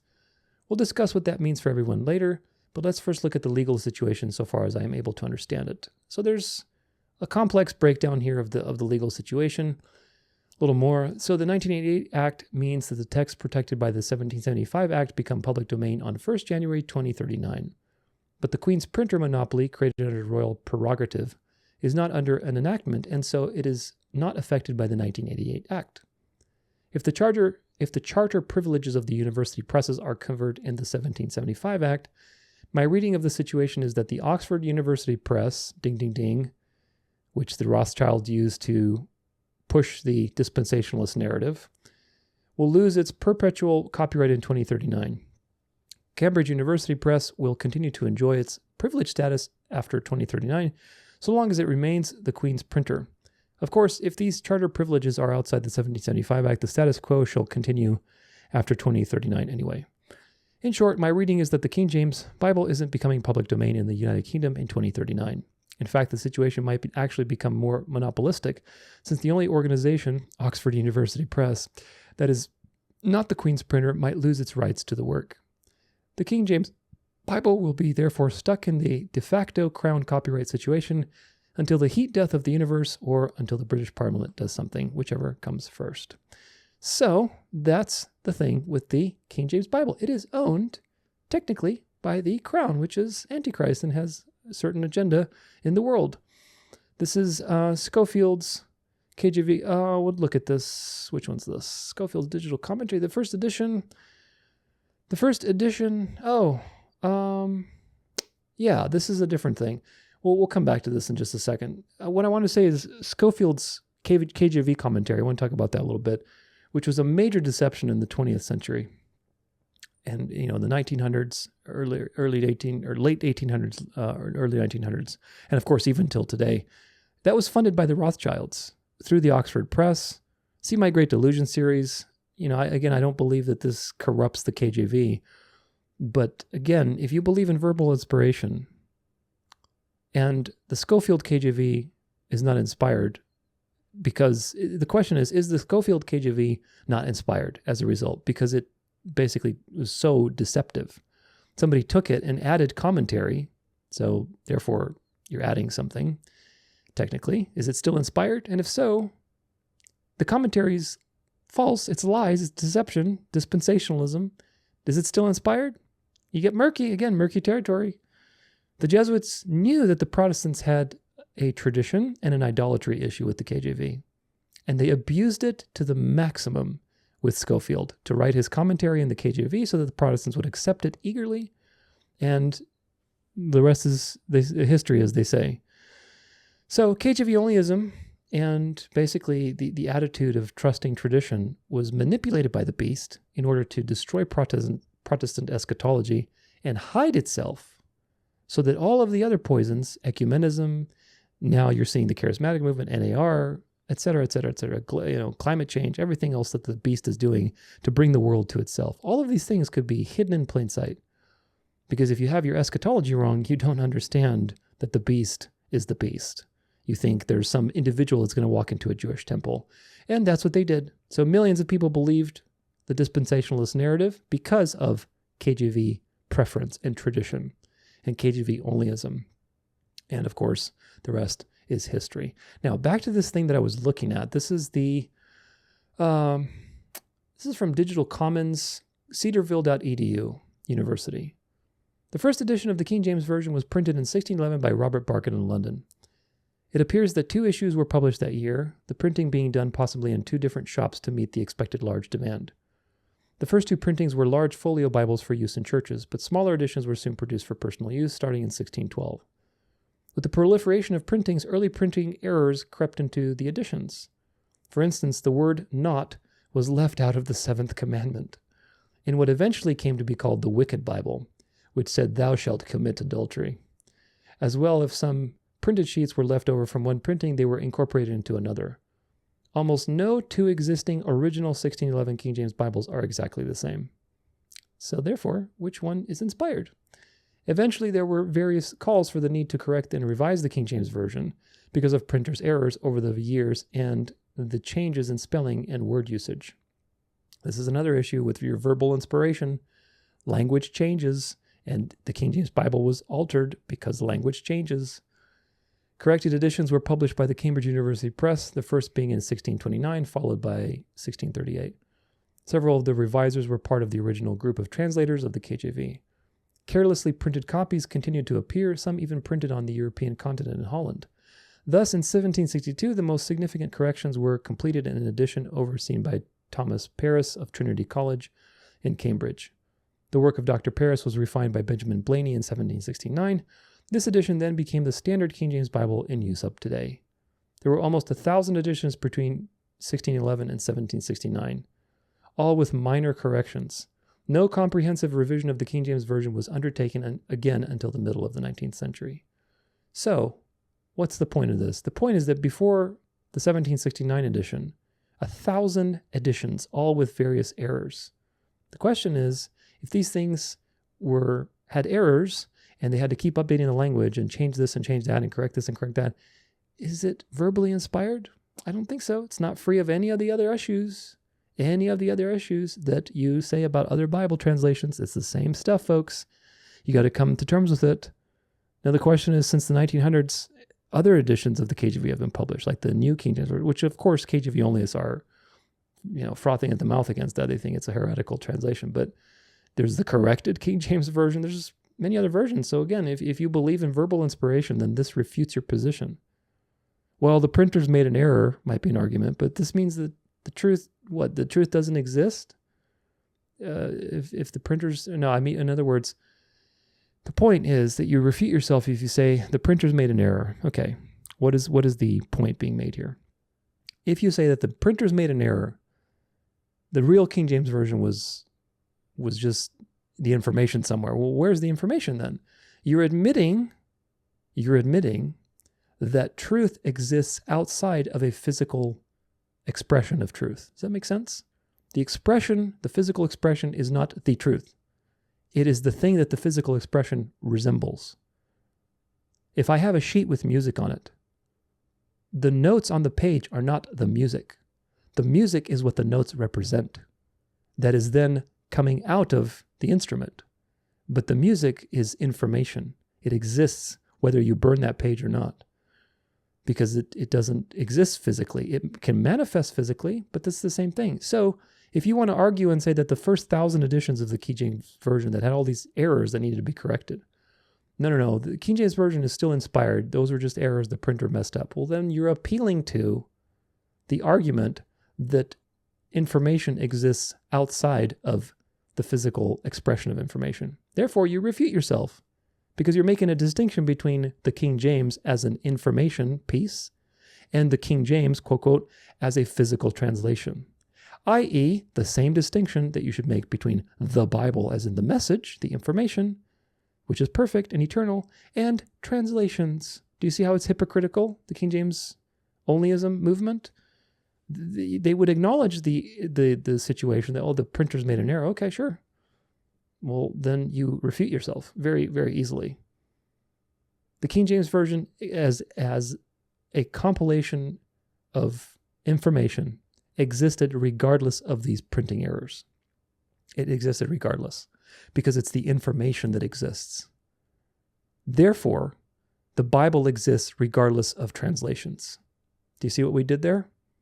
Lesser to the greater. The King James Version exists regardless of those printing errors because they ended up correcting it over time. That's information. Therefore, the Bible as a message exists regardless of translations. Therefore, the King James Version is not the Bible. It is a translation of the Bible among many that you can use. Very simple logic. So putting it all together, people want to say that the KJV is a perfect translation that just miraculously happened from all of these miraculously preserved manuscripts through time, and God had some advanced revelation in English, which of course is not true. The truth is that it is riddled with dubious associations and tampering by the enemy, just like everything else. Yet God allowed these things. He allowed Francis Bacon, the occultist, to shape the KJV. He allowed these translation errors. He allowed all these dubious associations. He allowed the Crown to patent the ownership of it and all of the signature things, okay, to prove his sovereignty in preserving his message. Not in the KJV exclusively, but through time as a whole. Very, very important. The right response to all of this information that is presented to you is to glorify God for being sovereign. And to still read the KJV. It's a good translation. The wrong response is saying that the KJV is the anointed way that God chose to preserve his word. And that if you read any other translation, it's corrupt and, you're a heretic or whatever. The KJV is not free of the same exact things that the King James onlyists insist are problems with other translations. It's not. Simply, it's not. If you're honest with the information I've presented to you. And again, we're just looking at some things. We're not even looking at everything. This is not exhaustive. If you're honest with today's presentation, be honest. You really can see that there's the same thing on both sides. So do not demonize other people because they're using a different translation. Do not elevate something to the position of a divine thing. It's a translation, just like every other translation. Now, I want to finish really quick with problems with Strong's Concordance, which that scholar touched on, which is very important. Strong's Concordance is often used in conjunction with the KJV, but people misuse it more than they use it correctly. Whether you're a King James Version onlyist or not, it's important to get more info about Strong's and about concordance usages in general. So I want to show you this article. I'm going to read this article by Gary Shorgan, who has also some good stuff on Yeshua, which I talk about in my Sacred Name series. He's got a great article on that we read. Strong's Concordance, a good tool gone bad. All right. For Bible students who don't use Hebrew and Greek, the Strong's Concordance is a popular tool available online. But it has a serious limitation. Namely, the dictionary in the back of Strong's is not really a dictionary at all, should not be used to find the real or true root meaning of a word. That's a quote. And this means that using Strong's does not make you an expert in Greek or Hebrew. Not an expert, not even a novice. Let me illustrate. I will use the King James Version of Strong's since that is the one version I have on hand, but the same thing applies with the ESV or NASB editions. We're all familiar with Matthew 1 verse 20. But while he thought on these things, behold, the angel of the Lord appeared unto him in a dream, saying, Joseph, thou son of David, fear not to take unto thee Mary thy wife, for that which is conceived in her is of the Holy Ghost. Let's say I want to learn more about the words angel, Strong's G42. Look in the back and it says the following. Angelos, compared to a messenger, especially an angel by implication, a pastor, an angel messenger. So it can mean a messenger or an angel, or perhaps Strong is thinking of its use in Revelation 2-3. Perhaps it refers to the pastor of a church. However, Strong is not telling you what the word means in Matthew 1:21. Rather, he is merely telling you, the material after the hyphen, that this is how the KJV translated angelos in the New Testament, as angel or as messenger. So this is a really important point. Quick pause. The concordance, the Strong's Concordance, doesn't tell you what it means. It's not a dictionary. It's not a perfect interpretation. It's telling you the semantic range of that word, meaning the ways that it's translated in the particular book that you're having a concordance from. So if it's a KJV concordance, it's going to tell you, oh, angelos is translated to these words in English. Pastor, messenger, so on. It's angel in different ways. I think it gives you the verses that it's translated in. So it's not a dictionary. It is a way to see patterns, and in a relatively superficial way. That's why you need multiple resources, folks, especially if you're trying to discern original language stuff. You need multiple concordances, and you need compare and contrast multiple verses to get an idea of the usage of a word. Moving on.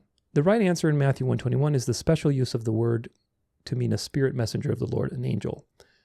However, the word also appears in James 2 verse 25. Was not Rahab the harlot justified by her works when she had received the messengers and had sent them out another way? Here, the better translation is messengers. It simply won't do to announce, James says the two spies with whom Rahab did were angeloi, or literally angels. No, he doesn't. It doesn't mean angel in this particular verse.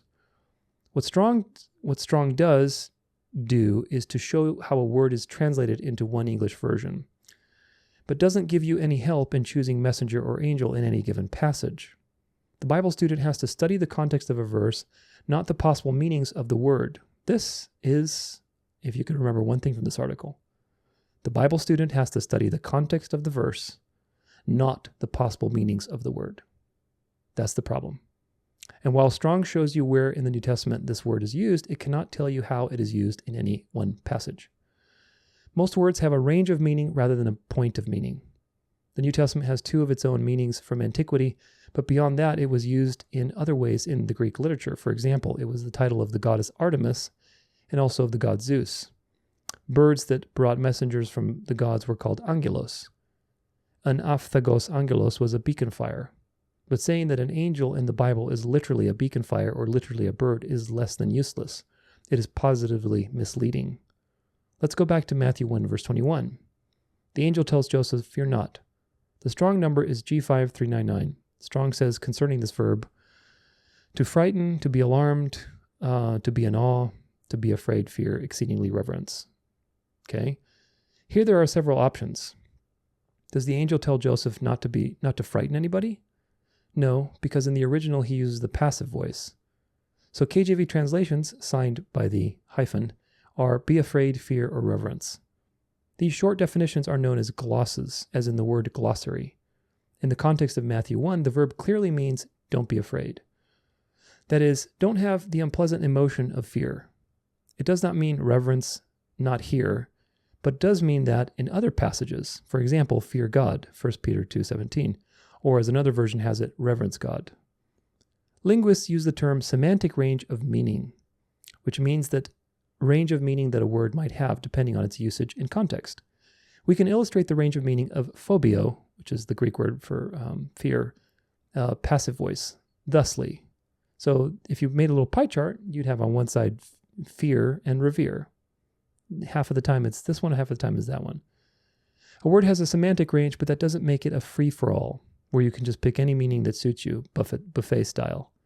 Context is king in word study, as it is much of the Bible interpretation. The same thing can be said about the Amplified Bible, which is sometimes misused in the same way. It is perhaps easier to use an English word and illustrate its possible range of meanings. The verb run can mean all sorts of things. Run as in catching a bus, or run as an athlete in a foot race. Run for a political office. Stockings can run. Salmon can run upstream. Someone can run her fingers through her hair. A river runs. Fred runs a factory, and so on. For run to paraphrase, we're going to need a bigger semantic range. Nevertheless, while run may mean all this and much more, it doesn't mean all these things in any given context. Suppose the news comes out that Senator Smith has decided not to run for president. Only a very dull news commentator would take that as, oh, it's because Smith is too out of shape. No way he can run a 440 meter, let alone a mini marathon. Yet that is what happens in pulpits all around the world. Week after week, it is self-evident of zero help for a preacher to announce in his exposition, quote, "The angel tells Joseph not to be afraid." This is from the Greek verb phobio, which means to be afraid. Oh, really? That's why the late Dallas Seminary professor Howard Hendricks used to preach things like this. Now, this word joy is taken from a Greek word. This means joy. And this is why I insist that my students refrain from using Hebrew or Greek words from the pulpit. Unless there is some really good reason to do so, if a person does not know Greek or Hebrew, perhaps it's better to abstain entirely. Let's add a Hebrew example for the sake of balance. The term for spirit in the Hebrew is from the word ruah. This noun is H7307. Strong's says that it can mean spirit or spirit, wind, breath, side, mind, blast, air, anger, cool, courage, miscellaneous. Got all that? We'll have to have the boys down in the graphics department sketch out a semantic range for that one. So ruah cannot mean anything, but it can mean many things, depending on what the author is using it for. It shows up in Zechariah 6, verse 5, the four winds of the four quarters of heaven. Job 15, and of the breath of his mouth he shall go away. Isaiah 61, the Spirit of the Lord is upon me. But it's best not to preach that. For example, Zechariah 6, verse 5 literally means the four breaths. Lamase, anyone. Nor is any justification to say, well, the Bible is inspired, or they are ancient languages, or Hebrew had hidden code meanings, therefore it's not like reading English. Not at all. The inspired word is written in human language using human vocabulary. Preaching from undiluted Strong's Dictionary or concordance is typically a dead end. It's a tool, but it does not provide a message from God. Some people do think that, which is the problem.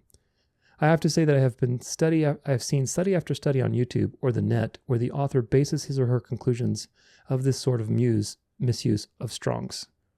Don't use a can opener to dig a ditch. Don't use a hammer to replace a light switch. Don't use Strong's for full word studies. Yeah, use it to see patterns, but you have to dig deeper. There's another danger that I should mention because it's free of copyright restrictions. People can also use Thayer's lexicon online, and they can use Strong's numbering system to do so. So it is on Bible Hub. While this is a handy connection, it must be remembered that they don't make Thayer available because it is the best or most reliable, but because it is economical to do so. Of the word study books that are available for the English reader, West and Lenski, too, are not reliable. And let's end on a positive. Vine's is still basically reliable, Vincent's too, but if I had to recommend one single book for the reader of the English Bible, it would be Mounce's Complete Expository Dictionary of the Old and New Testament Words. Great price too, 1,300 pages for $23. It gives you a link on Amazon. If you're serious about Bible words, shell out the $23. So, there's that for Strong's Concordance. Why is that important? Well, just like with KJV Onlyism, and probably influenced by the KJV mindset, I'm going to say, people misuse Strong's Concordance and create all sorts of wild theories. In the Berean video, I talk about something called the illegitimate totality transfer, which is a fancy word for basically what we talked about in this article, which is considering all possible meanings of a word in any given situation, which is not true. Context determines the meaning of a word. When you're looking in a concordance, you can't look and say, oh, which one do I like? And insert that there. You have to see what is the range of meaning, which one is the most frequent usage, what other verses is this used in, so I can paint a picture of the context of the particular situation. So this is what people do. They do an illegitimate totality transfer when they import whatever meaning they want into the verse using a concordance, and they think they're studying the original language. That is not how you should be doing Bible study, because you'll run into major errors. And if you let people do that to you when you're listening to videos, you're going to be deceived. So that's very important. But, this is just, again, people do this all the time, and it's because they don't have good principles, folks. They don't have Berean study skills. They are going by tradition, words of man, low-hanging fruit, whatever their flesh dictates. They don't double check. They don't have all these things that we've talked about in this particular presentation. Some people criticize Strong for not really being an expert on ancient languages either. So, whether or not he was, who knows? Some say he was a Freemason. I personally haven't seen conclusive evidence for that. It's possible the 1800s was full of occult and Freemasonry. In either case, he was a mortal human being. He was a mortal man. He was flawed like everybody else. And he developed something useful. He probably was trying his best to develop something useful. And it is useful. It's useful to see how a word is used in a particular translation. But that's all it is. It's not a dictionary. It's not a thesaurus. It's not, a pure translation is going to tell you exactly what that word means. It's a concordance, meaning it shows you patterns. So you have to learn to build a case with multiple points of evidence and lay out a bunch of pieces of evidence and then see where they intersect. This one goes like this, that one goes like that, this one goes, and pretty soon you form, like a dope chart, basically, where all these things intersect, and you see where is the pattern most prevalent. And that is the most likely case. That's the kind of research that you have to do. It's not difficult. You just have to learn how to do it. So watch the Berean video, get yourself some tools like eSword, or maybe learn different websites to use like Bible Hub. Gesenius's Hebrew Chaldee Lexicon is really useful. I think that's in Blue Letter Bible. There's a lot of great things that you can do online. So in either case, he was a mortal human being, and just like everybody else, like the KJV translators, he didn't make something perfect, but rather a tool. And that tool has been misused because of traditional mindset and the teachings of men. So people rely on it for the wrong reasons, don't use it for the wrong reasons. Combined with King James Version only mentality, Rome has been able to destroy Protestant theology very easily. So don't fall to these biases. I hope this was edifying for you, and now we have one more thing to expose, one more big elephant which deserves its own room, its own section in this whole presentation, which of course is the whole numerology thing. So onward to part 6, number games.